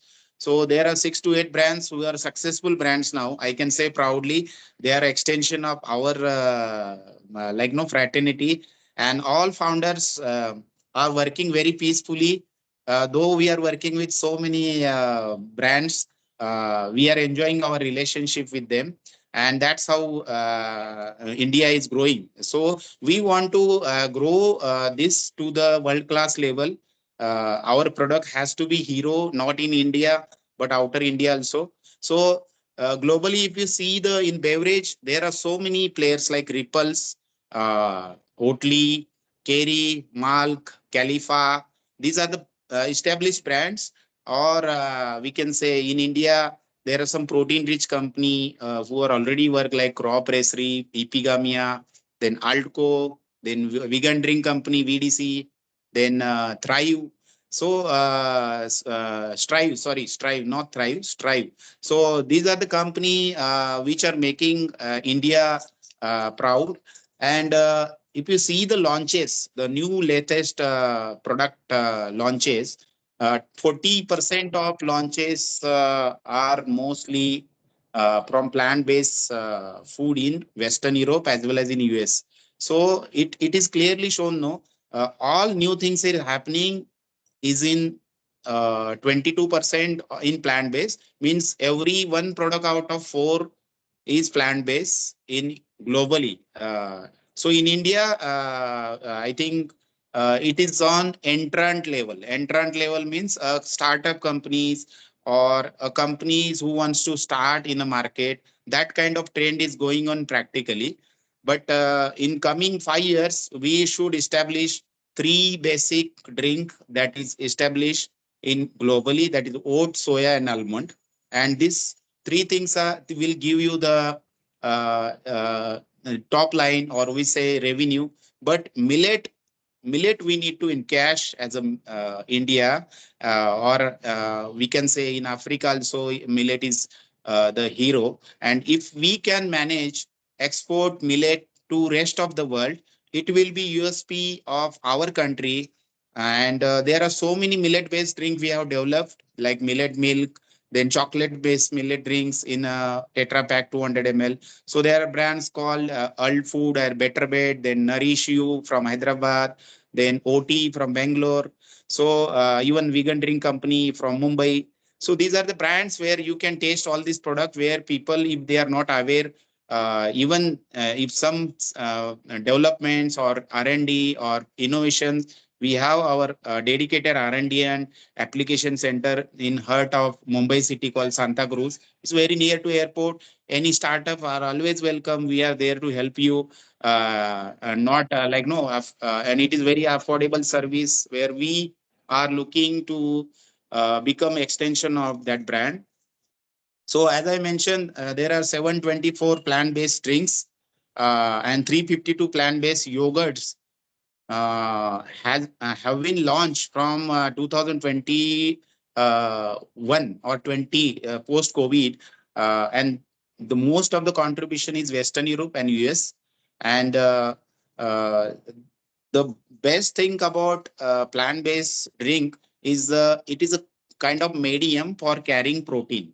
So why we should focus on protein is because mostly all the global brands in plant-based beverages are lacking protein. Lacking protein means it is not like as compared to dairy milk, we have only 0.7 or 1 gram protein per 100 ml. And this is really a serious concern against the dairy, because dairy has naturally 3.3 gram of protein or 3.0 protein. So I always request all our startups or all our upcoming brands to carry some protein rich drinks, and it will not cost more because so many protein companies are working on extraction, development, taste improvisation. So this is possible, and we can develop a product with at least 50% or 2 gram per 100 gram or 3 gram per 100 gram. And Ripple is one of the brand in USA. They are doing nice job. They are doing 3 gram. They almost match the cow milk. Okay. But India, we have some good millets, good grains, pulses, where we have facility where we can do wet milling, we can do dry milling, and we can extract milk out of it. So this is about the product. Then what the formats? Formats are very important when it comes to the trends. Format means what is the packaging format? Is it coming in a small serve like a shot, like a 90 ml, like 180 ml, or which is a standard size, or 150 ml, which is the middle size? Okay, then what is the form, like a tetra pack packing or bottle, or some kind of innovative package, or kids kind of drinks where people can think. Another gap that we found in the India market is no one is working on breakfast replacement or meal replacement with medium level of protein, not high protein, no low protein.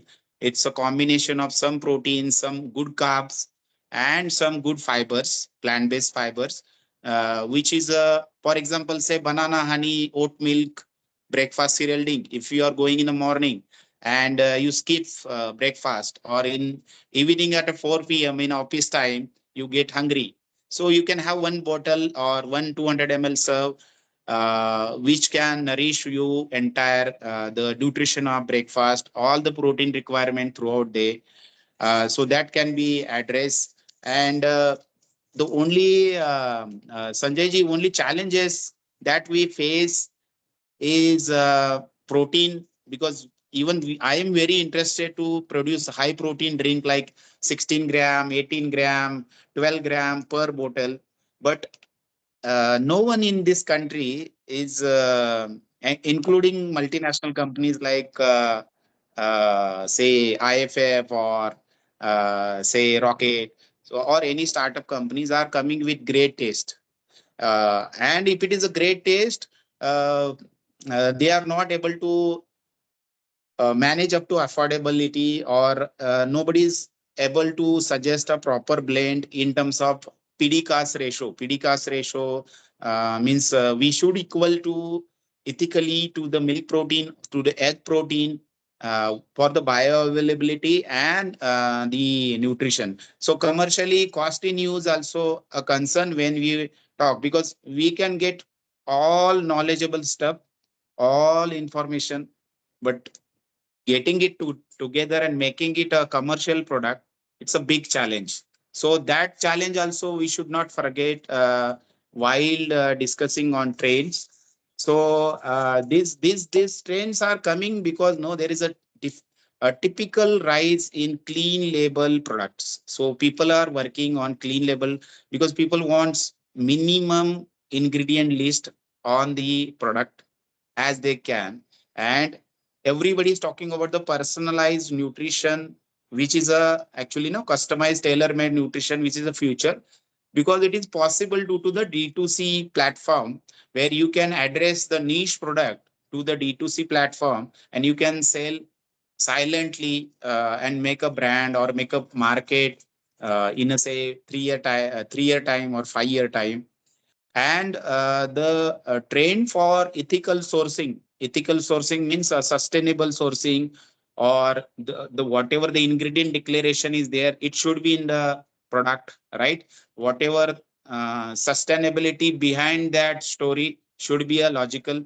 So these things are like no on the knowledge for the quest or open for discussion.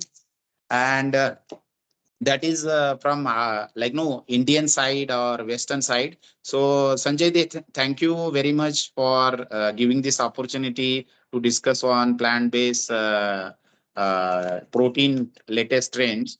And there are so many things we need to study on, we need to really understand as a Indian perspective. And we are the people who are implementer, so we should get proper education, proper exposure, where no we can bring this not only a single brand for all Indian plant-based beverage industry to the world-class level, or they should be in a Dubai, they should be in a Europe, they should be in a USA, or they should be in African countries or Pacific like no countries, where like no we should increase our quality commitment or manufacturing practices apart from the trends. So that's it from my side, Sanjay ji. Thank you. Thank you, Vikas. Vikas is also a fellow advisory board member of PBFIA and will be working shoulder to shoulder in making 21st May Plant-Based Summit event a success. So look forward to your great help there, Vikas. And now Dr. Roshan Khan, who has been APIDA earlier and now an academician and researcher. So Dr. Roshan Khan. Thank you so much. Thank you so much, Dr. Sanjay, for this wonderful opportunity. And I'm thrilled to listen basically all the food industrialists that in what lines and what aspects they are working on basically, and what's the future holds when we talk of plant-based proteins.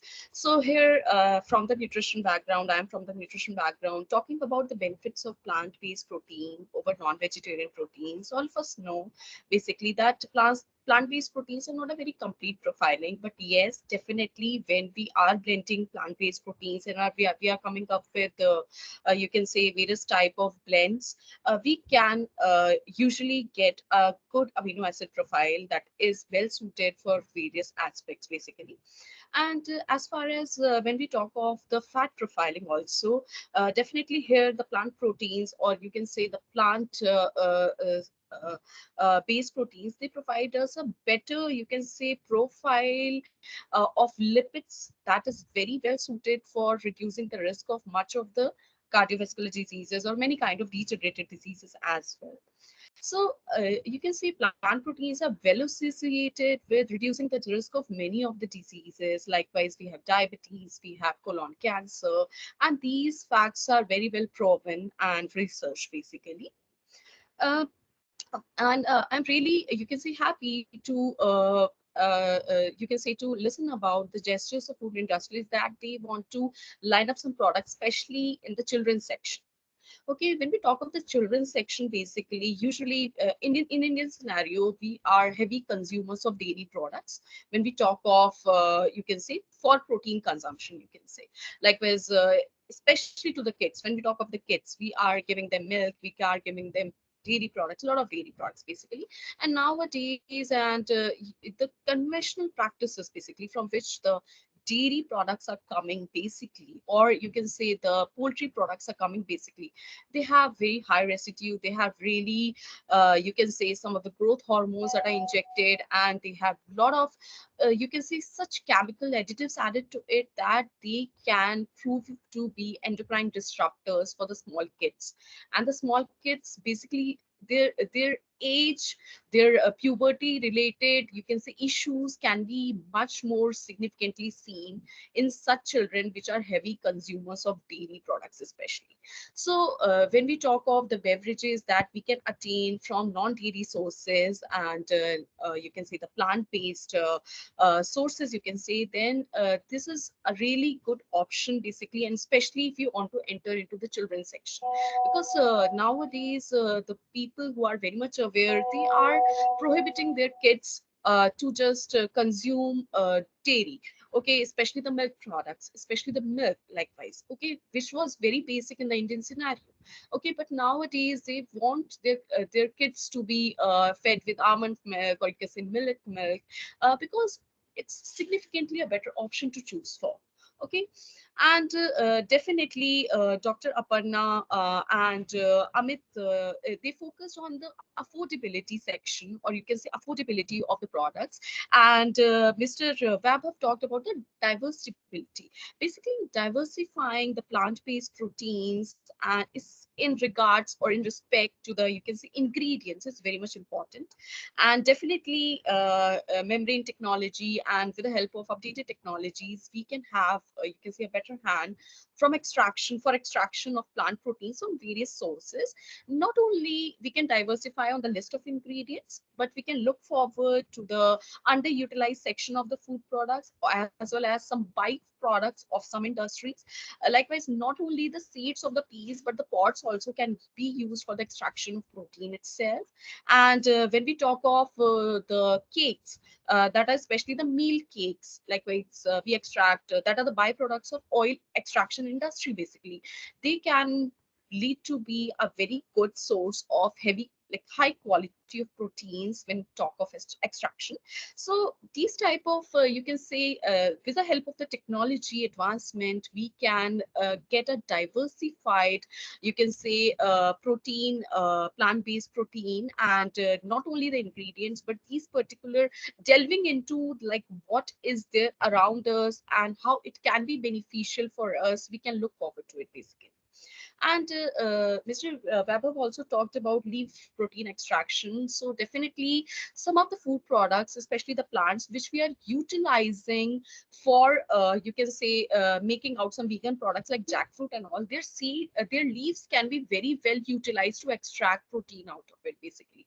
And the protein which is extracted from a jackfruit leaf, it's very much texturally, or you can say functionally similar from the protein we extract from the jackfruit itself. Okay, so not only jackfruit, there are various options, and there are various, a list of ingredients, list of, you can say, biomass that is available around. We can look forward to it, and for that perspective, the industries can collaborate with academia itself, because sometimes I feel that way, that many of the good researchers are still researchers. Okay, because definitely the food industry people, they are exploring, but yes, if they want to have a better understanding, or you can say definitely they are food technologists itself, they are food industry people, but definitely an academician, or you can say academia, can provide a better perspective on on these type of aspects basically when they're exploring, okay, in their research line, when they're exploring, then a relationship, or you can say better understanding with the academic people basically, they will lead to a better understanding of the whole scenario, and the ingredients, or you can say the plant proteins, can be diversified further. Okay, so that's all from my side. Thank you, Mr. Sanjay, for this opportunity. Thank you, Dr. Roshan. Requesting Meheti Anki Reddy from Tarviva. Yeah, hi everyone. And I would like to start with thanking PBFIA for giving this opportunity. And like we have recently joined this, and I would say like recently I've been to the Delhi event, Ahar event that was organized, and it was quite insightful, I would say. And And our company, we are from a background, we are a tree company basically, and we work with minor forest produce crops. And I would say, like, I've seen many speaking about the pea protein, or I would say soya protein and alternate protein sources. And we come from a different ingredient, I would say, altogether. And that is the karanja or pungamia beans.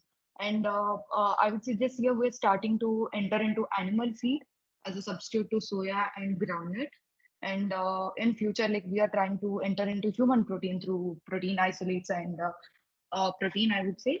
And still we are in the R&D stage, and all these platforms and knowledge from all the companies that I've shared will definitely help us get better and understand the market basically. And I think, like, at this point, like, I don't have much to share, but I'm just here to learn from all of you, and with your experiences, like, this will help our company to grow. And looking forward for the support from PBFIA. Yeah, thank you. Sorry, Pratik Ghai from Beverage had to leave early, and now this floor is open. Those who have not yet spoken, I first request them to come in. Amit, would you like to say something? Jerry, Jayashree, Harpal, Dr. Dipali.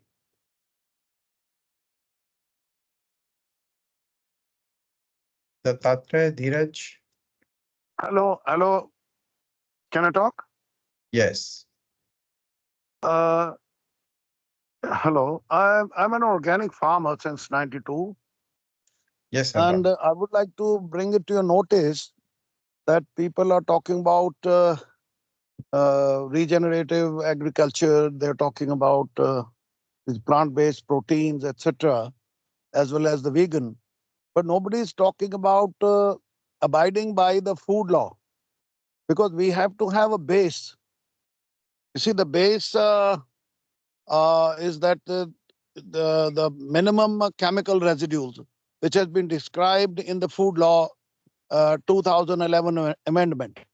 So whatever you guys do, I would request you to kindly make a point that anybody who is making plant-based protein should abide by the food law, so that the chemical residues are not more than what is described according to the country law. That's my request. Okay. Thank you, Harpal. Request well noted, and we will resensitize our members that they should not only comply to the lower chemicals in their food, but they should also go clean label. And that's why we have spoken about the membrane filtration today. And not only that, why stop there? Remove the Tetra Pak, remove the other plastic packaging, go for as sustainable packaging as possible. So the journey has started one step at a time. So now, Anirudh, you want to say something? You see, I have another request since you mentioned something. See, I'm sitting in the fields at the moment. My produce is non-allergen. It's just for the knowledge sake of the you see audience. Which If produce anybody you has are a talking problem about? with the wheat or a gram or mustard or Which whatever you produce? produce. Which produce you have? I have basmati. I grow gram. You know, that's my crop rotation after basmati gram. We don't irrigate at all.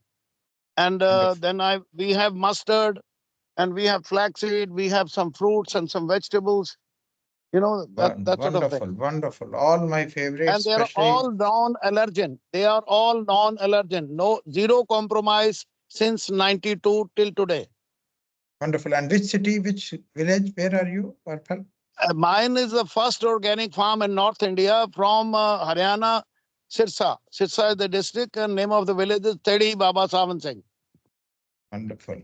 So I've spent my childhood. And I've been you see, when the committee for organic food and farming was formed in center, I'm its founder member.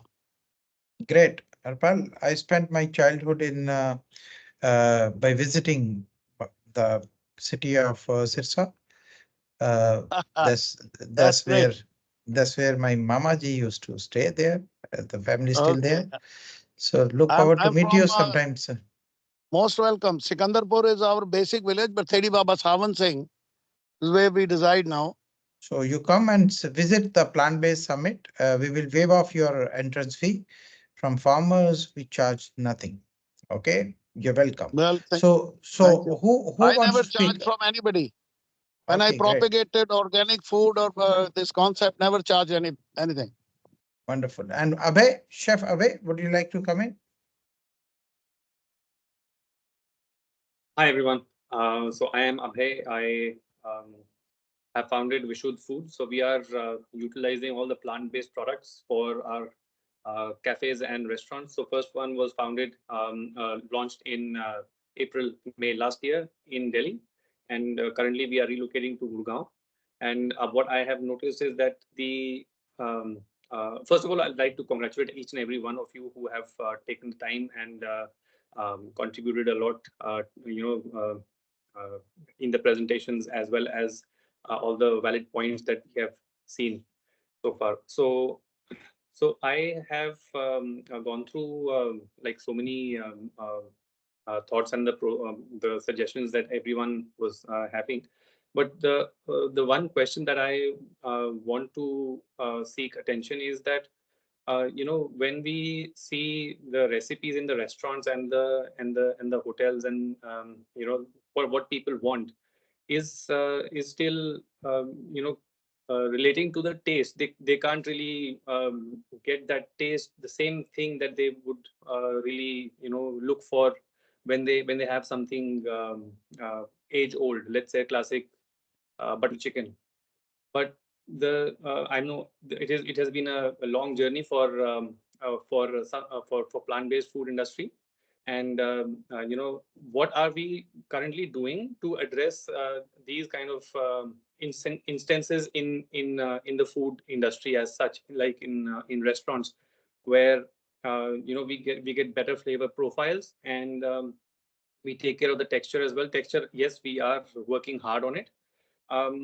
So what could be done to to get this image of the plant-based, ultra processed, and the flavor is not that what I used to have in my school. It's that same that recall value. What can plant-based foods do to address issues such as this? This is my only concern. Otherwise, Yes. all for it. Yes. So this is what is happening now. Abhay, that chefs are asking us to improve the flavor and the taste. Wow, that's very good. So I thought this was a question which I should have asked you, but good that you have asked first. So मैं फंस गया हूँ, right? I thought it was your job. No, Yeah? my job now is to use all the plant-based products that are available to me, so that I can actually I meant your job as a chef biradari, so that the entire chef community should have done something what you have done to the Mughlai murga. You should have done to the Mughlai sir, plant-based also. what I want to bring to the attention also is that the nostalgia that people attach with the food. That all this while that we have been preparing classical dishes and pastas and pizzas that people used to have for their royalty and for their elite, now is trickling down to the common man. And I think what plant-based foods can do is probably build that nostalgia back. So how to do that, I don't know. That's what we are trying to achieve, because Yes, so let me answer your question. So there are excellent organizations like Novozyme, Simrise, AK, Jivadan, Saimeka, and many more amazing organizations. And then there are some flavors organizations like Norex Flavors. You have IFF. You have VKL. Now that's merged into a bigger organization, DSM. So these are the organizations. They do magic with the food and with the food taste.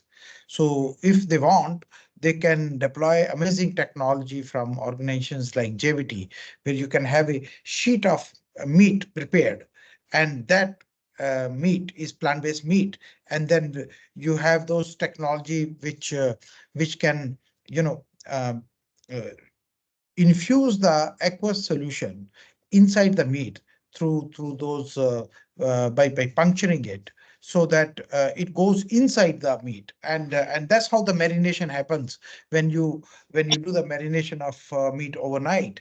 So when those flavors and those you know, various kinds of spices, they go inside the meat. So when it is cooked, it creates the same kind of profile, those 400 to 500 volatile compounds which they get released when you cook meat, and that's how people get you know, hooked on to the umami flavor and the texture, and that's the kind of experience that plant-based meat is you know, recreating. And then organizations like Just Eat, organizations like Oatly, organizations like Impossible Meat, which was there on the platform today, Beyond Burger, and India, uh, various organizations have recreated that magic. It's not one, more than tens and tens of organizations, almost 100 such organizations have recreated that magic, and that magic is something which is being now dished out to the customers. So here your responsibility as a chef or as a restaurant, as a Horeca community, is to ensure that the technology which is already there is now dished out to the consumers. So we are betting very high on the culinary industry, culinary community, to help us move forward on that. So I am also now requesting Jayashree to come in. Jayashree, would you like to say Yeah. something? Yeah. First of all, congratulations. We are very much on the path of making a trend of plant-based food here. And I'm your hearing, full name, please. yeah, this is Jayashree Gramopate. My firm is Green Agro. Yeah, so I have already attended the daily session also, and I'm based here in Pune. I'm a small trader of food products, which we are distributing in Horeca industry. So basically, I'm very much, I mean, I agree everything whatever Chef Mr. Abhay has said right now, because we are with the consumers who are directly eating the food which is serving in cafes and restaurants. So whatever trend is going on, like plant-based food hai kya vagara vagara. So we are selling such products on the counter. Let's say, for example, McCain. McCain is selling all the potato food, right?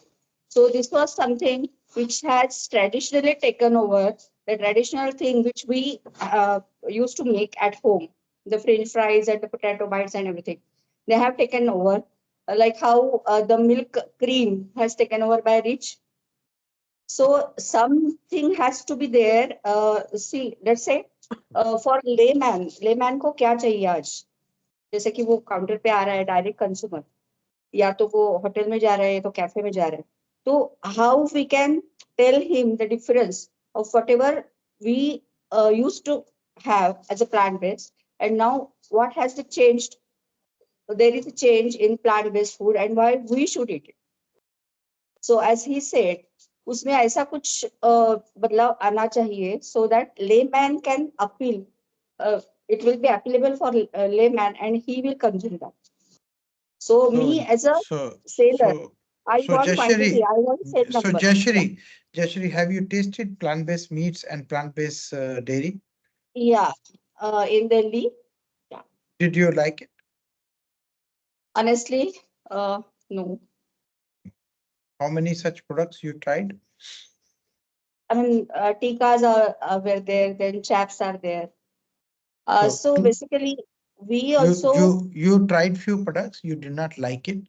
So that's where we go back to the chef community and the food technologist, that how you can, when it can be done by Impossible, why it can't be done by you, right? So there are many organizations in India who have done it. Maybe you were not lucky enough to try their product first, and some of them have not done it.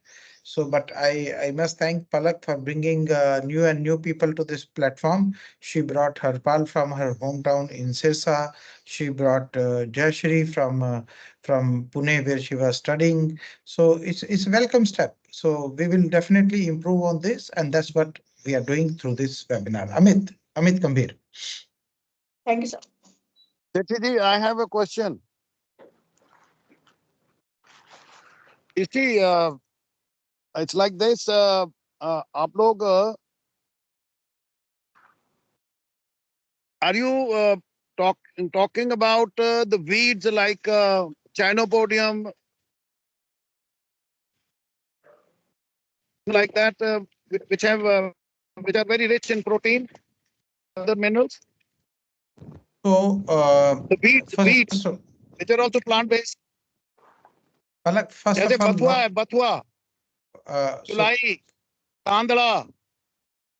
Yes. So, Harpal, there are innumerable number of products on which the work is currently going on. We call them, we put them to the novel. Weeds. Yes, weeds also like Bathua. So these are the a number of such products. That will help the farming community as well as the consumer. Yes. So today somebody had mentioned Sacha Inchi also. So there are many such products which were hidden earlier and they're coming into the fore. Thank you for taking up that issue.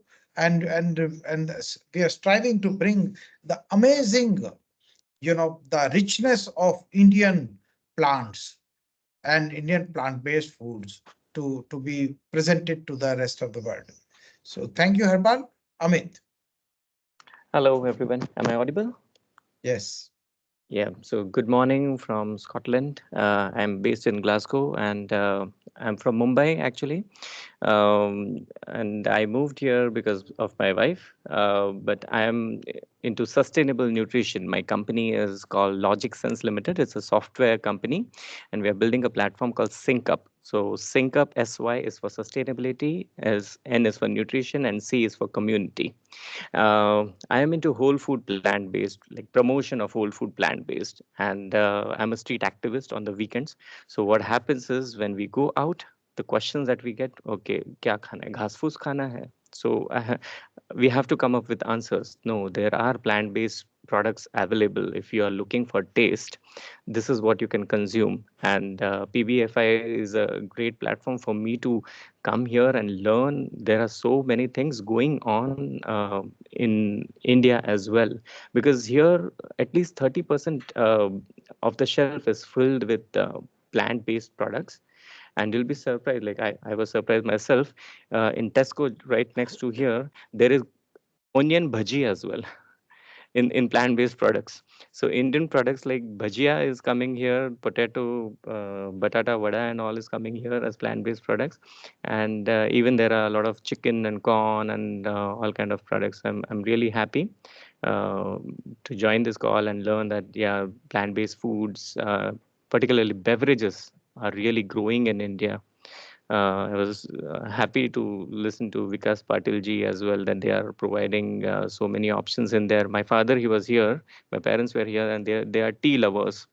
And they have tasted Alpro and Oatly, and they went crazy with the taste. They couldn't find out that it wasn't cow milk or buffalo milk. And when they came back to India, they are still struggling to find that kind of taste.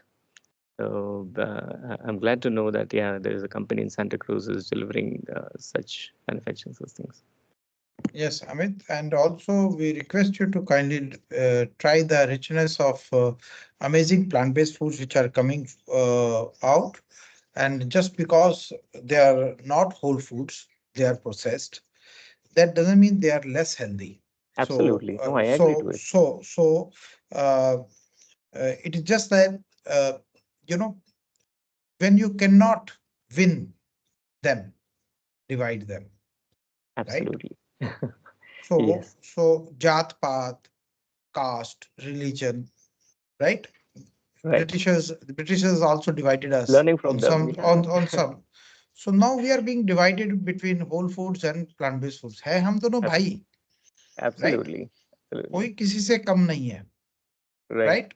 So but it's being shown that whole foods is better in a different way.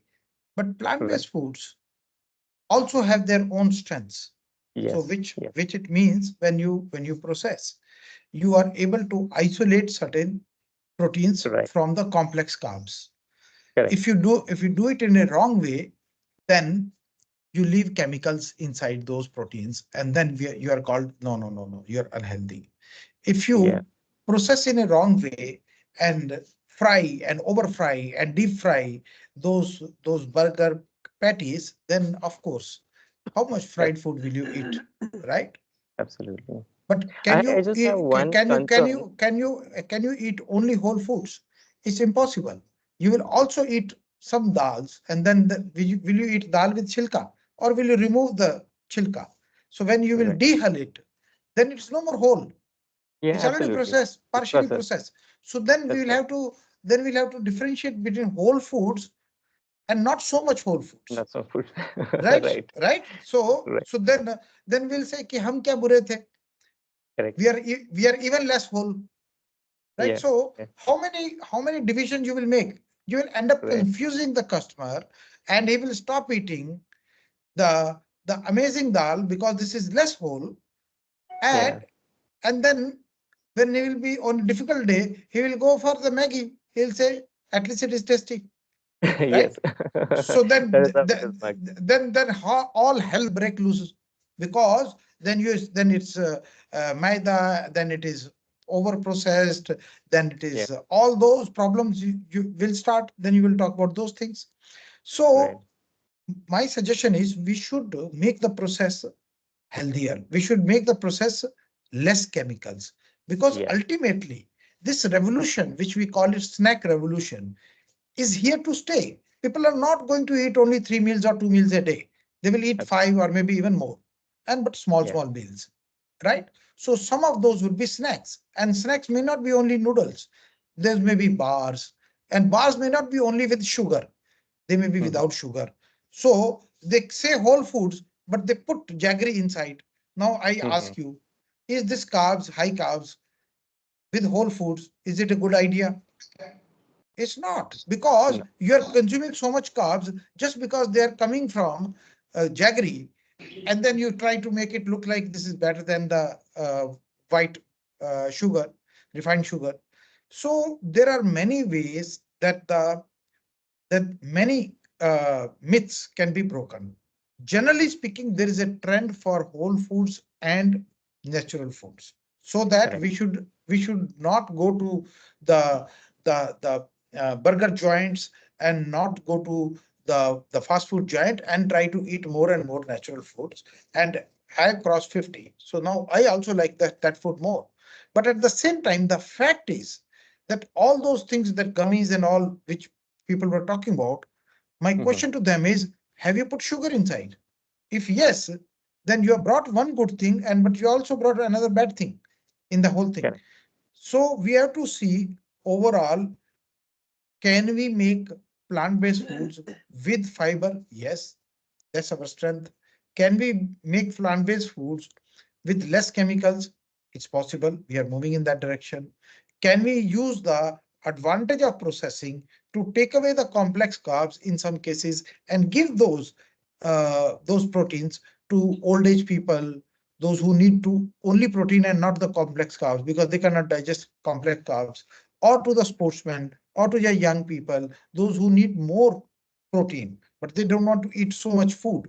So you can deploy the same processing technology in your favor instead of going against. Like when I was growing up, it was usually said कि जो बच्चे पढ़ाई नहीं करते वो TV देखते हैं, बेटे टीवी मत देखो तो आपके नंबर अच्छे आएंगे. So the same thing is being spoken about the internet and WhatsApp. But the fact is that all of you came through the same WhatsApp. Right. I brought you through the same WhatsApp or LinkedIn. Correct.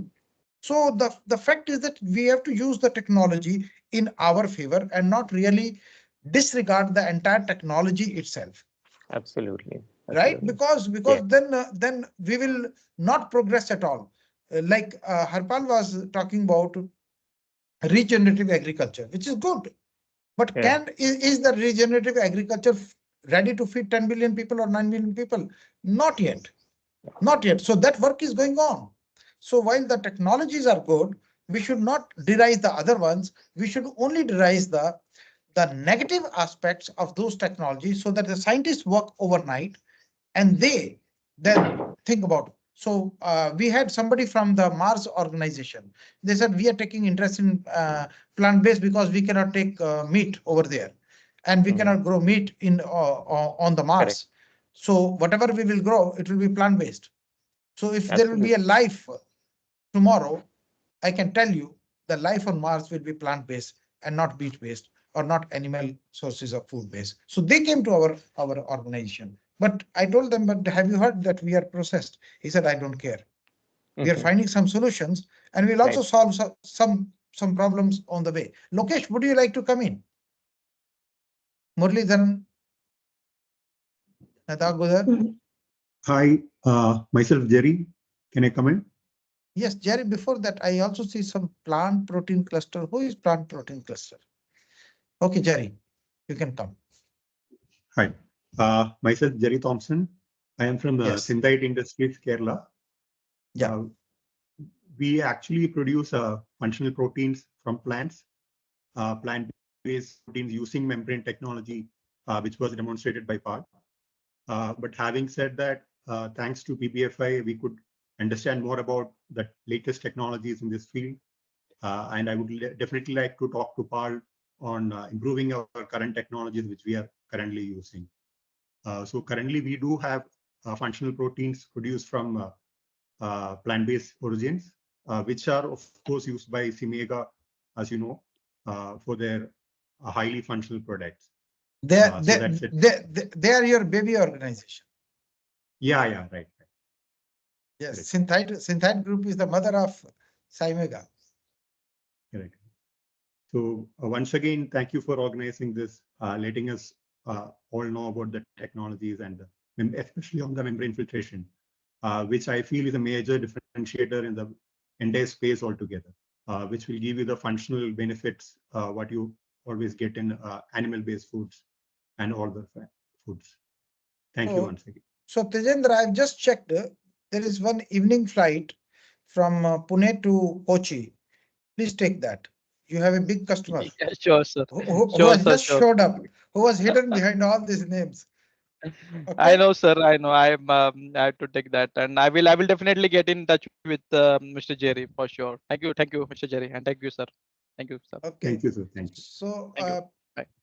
Priyanshi, protein, plant protein cluster, Anirudh. Who goes next? Koshlendra. Yes, my friend, Koshlendra. Come. Hello. Hi, Koshlendra. Hello. Hi, Rajesh. Rajesh, come.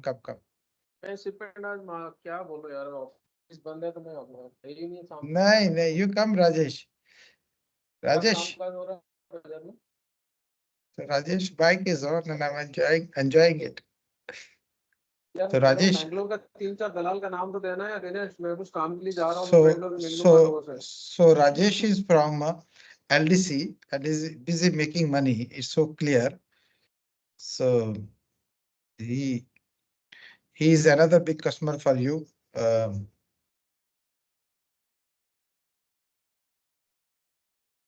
Oh, somebody stopped the mic and you are enjoying it.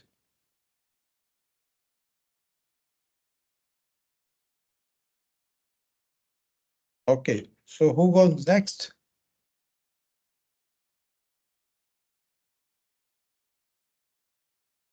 Who goes next? Anybody wants to make a comment? No?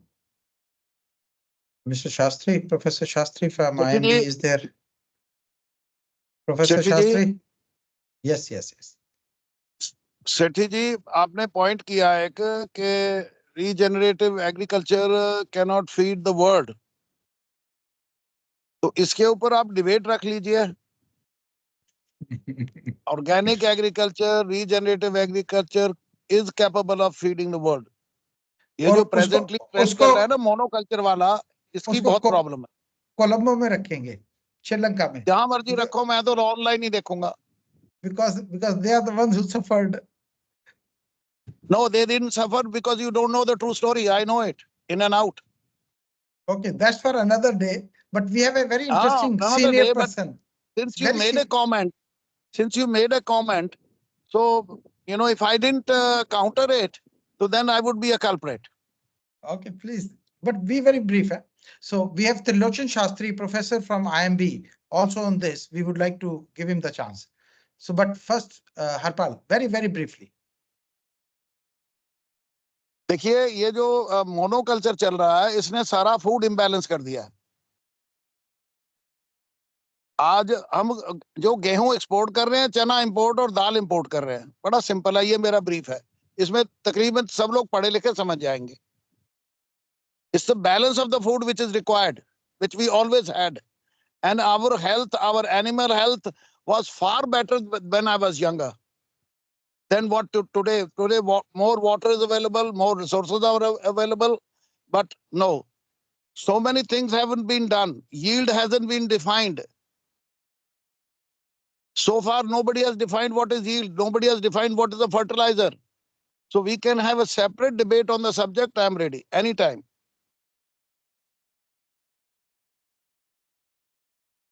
Thank you. Thank you. Okay, so Trilochan Shastri. Okay, now. Thank you, Mr. Sethi. Yes. I don't have much to say. I would prefer Kaushal to say. Firstly, thanks But for would organizing this. would you like to switch on your video? I really want to see you after a long time, Professor.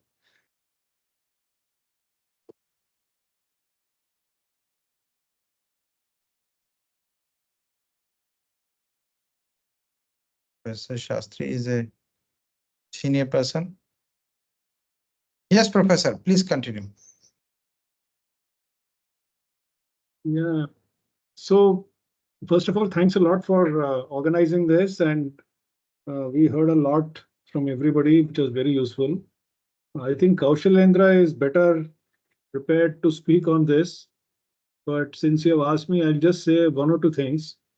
One is that you guys are all into technology, save the planet, plant protein.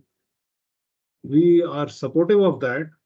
But our mission for the last 20 years has been to bring up the income of small farmers. We also have no confusion. You said somebody was very clear he wanted to make money. We are also very clear that we want to help farmers improve their life in India, particularly.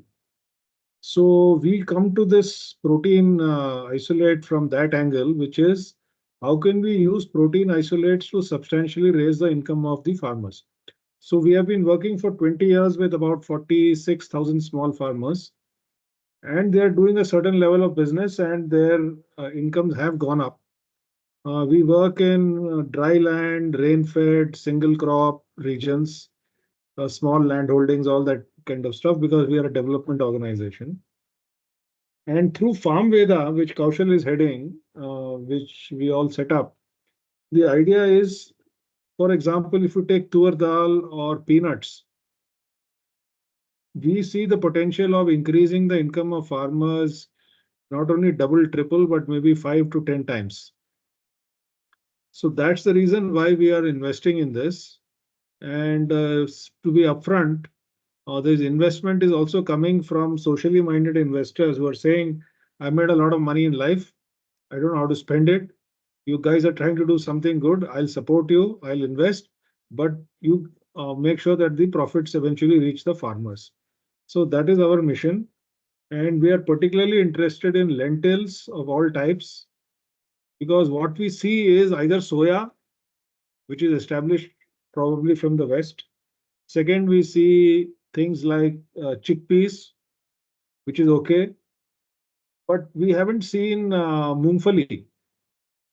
And we have not seen all the different types of lentils. So we are interested in getting into that.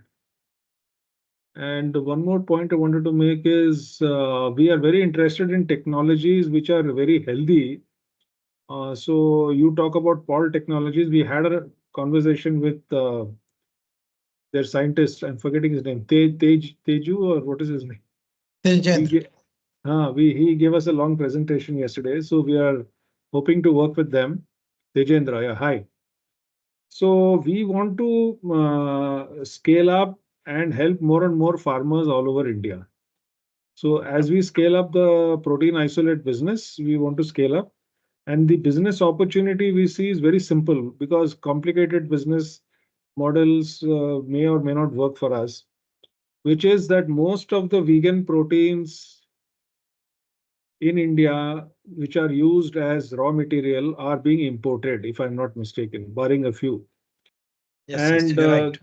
so we want to become a manufacturing hub ourselves and work with all of you, great people here, to make this happen. So you make your money, you get your technology, we will get our kicks by helping farmers. So let me stop here. That is the only reason I was attending this. Yes, you should stop because you're in the institute. Come to the mainland, into the corporate sector. Sir, I have an MBA from IIM Ahmedabad.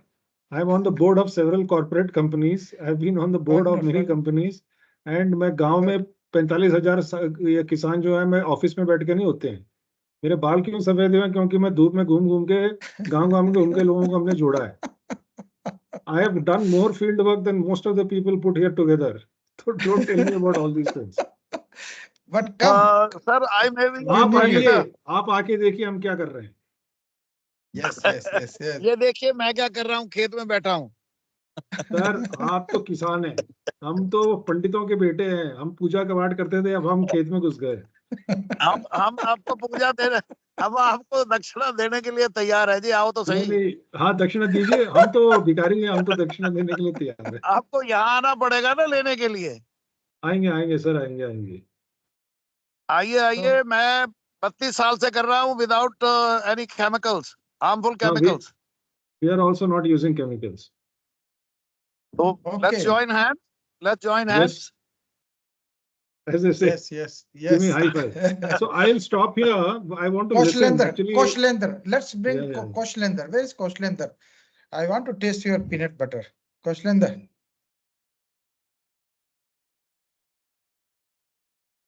I think he's not responding. Lokesh, Shravya, Srinivasan. We are about to just close down. Otherwise, it's a lot of time, more than 2 hours now. So, Dattatreya. So, Professor, this is what happens in PBFIA Why are missing events. Manjeet Gill? So, Manjeet Gill is a celebrity. So he's busy at some place or the other, doing an amazing work. Okay, Monisha, Anirudh. Hi, sir. Koshlendra here. Hi, Kaushal. Yes, Koshlender. How are you? I'm good, sir. Thank you. So where is the peanut butter? How far it has gone? Sir, we are selling. I'll send you, sir. I'll send you. Yes, or you can order online. I had tasted it. It was good. Portal farmweather.in can be ordered online directly. Yes. I will definitely order. I will surely order. I am a regular consumer of some or the other. There are now 1,000 peanut butters in India, by the way. Right. Yeah. 1,000.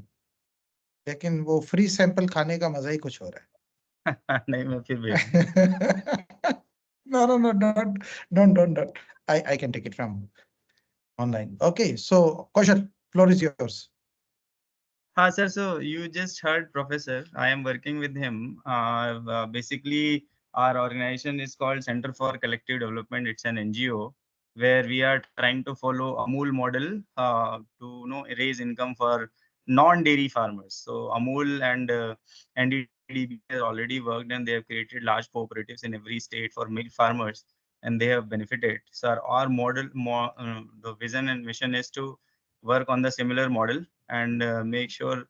So in Anantapur district, we have around 26,000 peanut farmers, where CCD has created 350 around village level cooperatives.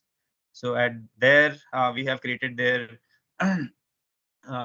we have opened their bank accounts and all at the village level. We have helped them set up their board of directors, and we ensure there is no politician or trader at the board of directors. And CCD staff actually works very closely with these cooperative board members, and we help them find market linkages. Mainly, we are working in the same value chain, but we are making sure that these cooperatives become owners of that value chain. So we remove middlemen, we pool and sell crops to the next level processor or a large trader.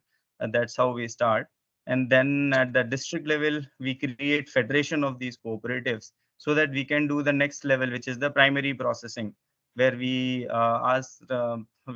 guide them to purchase land, set up machinery, and start doing primary processing and sell in B2B. So in Anandpur, 350 villages level cooperative, they sell peanut pods at pool and sell, what we call. But at the district level also, we've created a federation of these cooperatives.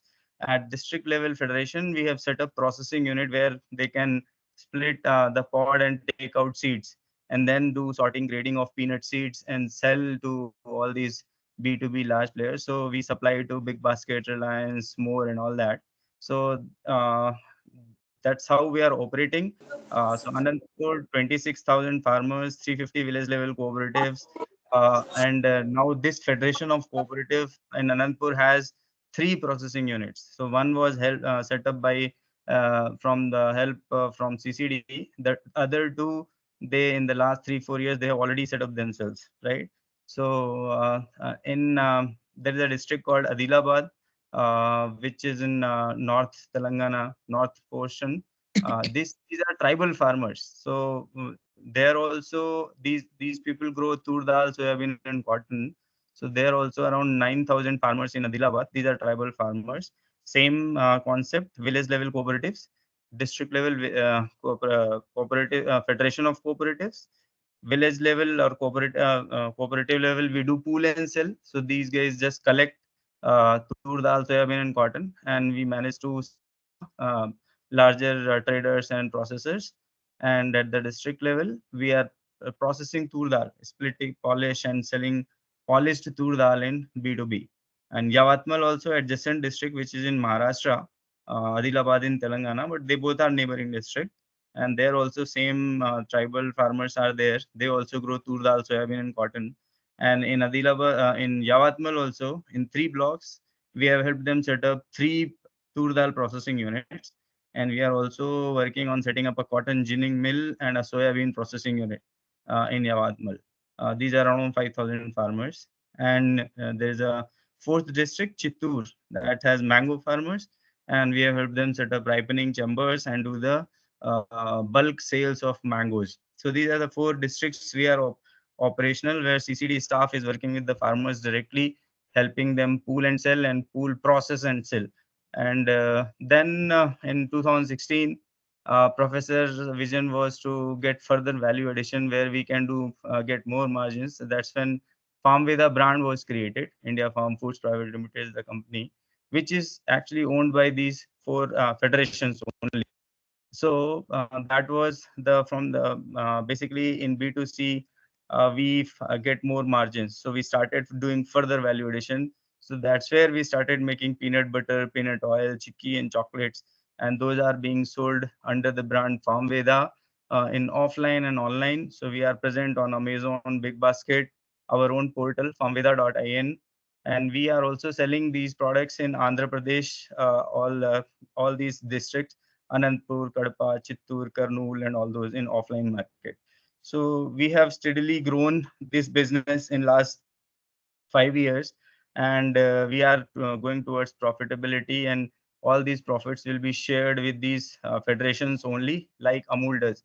So Amul also, they buy milk and and then they make milk based products, and they do marketing of those products. But Amul is owned by those milk farmers federations only, right? So ultimately the dividend, or they get that dividend. So first level of income is when they supply their milk. Amul actually checks the quality and pays them. And after that, whatever profit is generated by selling that milk and milk-based products, that also again is shared with these cooperatives. That's how milk farmers have benefited, and that's where we are also moving towards that. So that has been the inspiration for us. Now in the same series, we are working on setting up a plant where we can manufacture protein, and that's why Professor is attending this session. We also have Dr. Madhu Lekha. She has joined us, and we are on the way to set up this protein manufacturing plant, and we are working on other products where we can take care of consumer demand, mainly in baby foods or millet-based products. So that's where we are going. Farmveda will start making more innovative products and reach out to consumers while helping the farmers. So Wonderful. that's yeah. This is a new initiative, and I very much welcome it. Last time when I met you, I think Medha was there with me at the time. So at the IMB campus. So I see that this is a great development, and congratulations, Kaushalendra and Professor Shastri for this, and of course your new colleague Hemlata, you said, right? Dr. Madhu Lekha, yeah. Madhulika, sorry, Madhulika. So look forward to meet all of you at the summit, which is on 21st May in New Delhi. You're welcome. So who has the who has not yet spoken? I know if I will give time to Chef Abhay, then he will take away a lot of time. Before that, I want to give it to other. Okay. Hi. Rasika. Hi, Hi, Sanjay sir. Rasika. Yes, sir. Yeah, hi. Great Hi. session arranged by you. I belongs to Pall India, and we already represented our membrane technology for plant protein, and we'll be definitely looking forward for these new startups. And we are always there to welcome you. So together we can work out on the membrane technology as discussed by Tejendra and Prashant sir as well.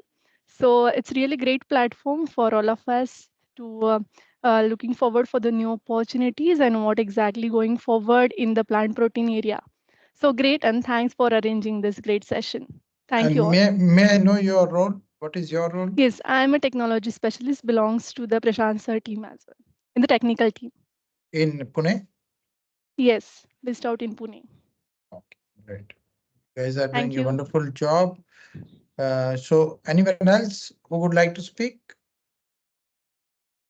If no one, then Chef away. Chef, your hand is up. Thank you, sir. I just have a small question. Actually, just came up to my mind that all this things that we are working towards plant-based food and developing technologies. I just wanted to ask if anyone can maybe bring to my notice that what can be done when we are extracting all the milk, all the protein, and all the residue that is left over, like the oil cakes, as Dr. Roshan Khan also pointed out, and that can be redirected away from the dairy sector, because that is what ends up feeding the fertilizer also and the dairy sector also. And in my own opinion, I think this is what I think needs to be reduced. That the dairy dependency of the farmers and the incomes. What can we do to redirect the residual of the plant-based sector that is feeding the dairy? Because at the end of the day, plant-based sector also feeds the dairy.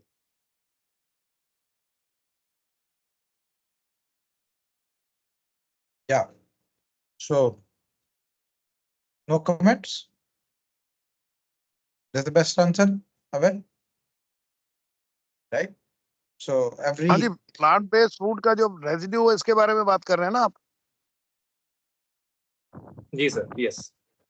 हाँ, उसमें क्या है कि dairy feed में ये substitute आ जाती हैं ये चीजें, तो that has to be balanced and it can be used in dairy food.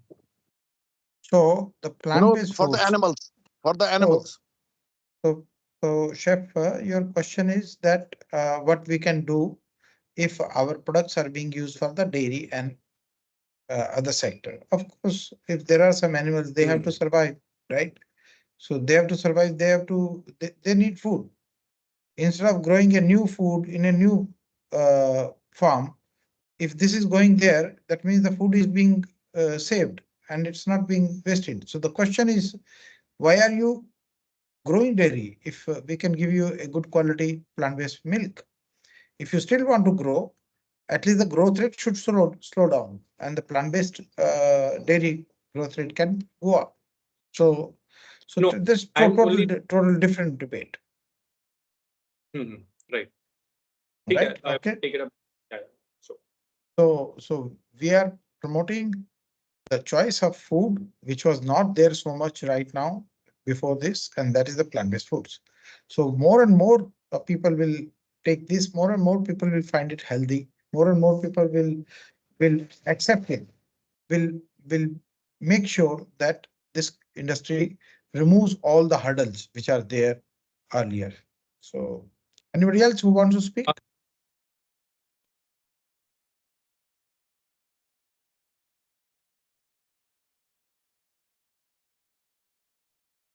सेठी जी अपना नंबर और शास्त्री जी का नंबर दे दिया जे।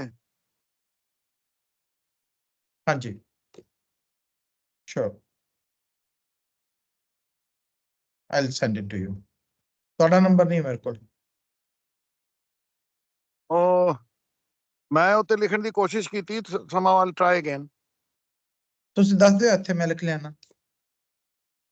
Okay, 816. Yeah. 898. Yeah. 3342. Okay, thank you. So if there's nobody else who wants to talk, we can close this webinar here. Yes, sir. Okay, Jashri. Yeah. So as Abhay's question is about the plant-based food with milk products, right?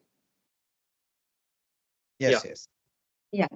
So there is a concept right now going on, it's vegan food, wherein milk products are not there.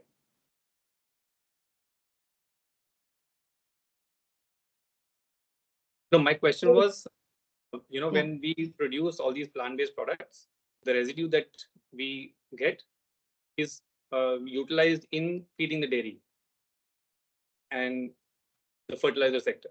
And also that we Indians, we are majorly, in the vegetarian diet, we consume a lot of oil also. All the oil residue, the oil cakes that we, get left over by mustard, let's say, sunflower, all those seeds, the oils, all those cakes that we are left with, they are feeding the dairy. And this is what we don't want. Eventually, we have to get over the dairy, right? That is why the plant-based sector is all about. Yeah, basically. And so are we doing something towards this? That is what my question was. Okay. So even yes, I'm also surprised that milk products should not be the ingredient in this plant-based product. Yes, they are not. Yeah. Okay, so with this, thank you very much. The time is up, and it's actually 3 hours. So sorry for extending it so much, but you have been so much interested and such a wonderful audience. So it was fantastic having you. Even now there are close to 25 people in the room. Thank you very much. And all of you come on 21st May and bring your relevant audience. It's a B2B audience. It's not for the students. It is for the industry professionals.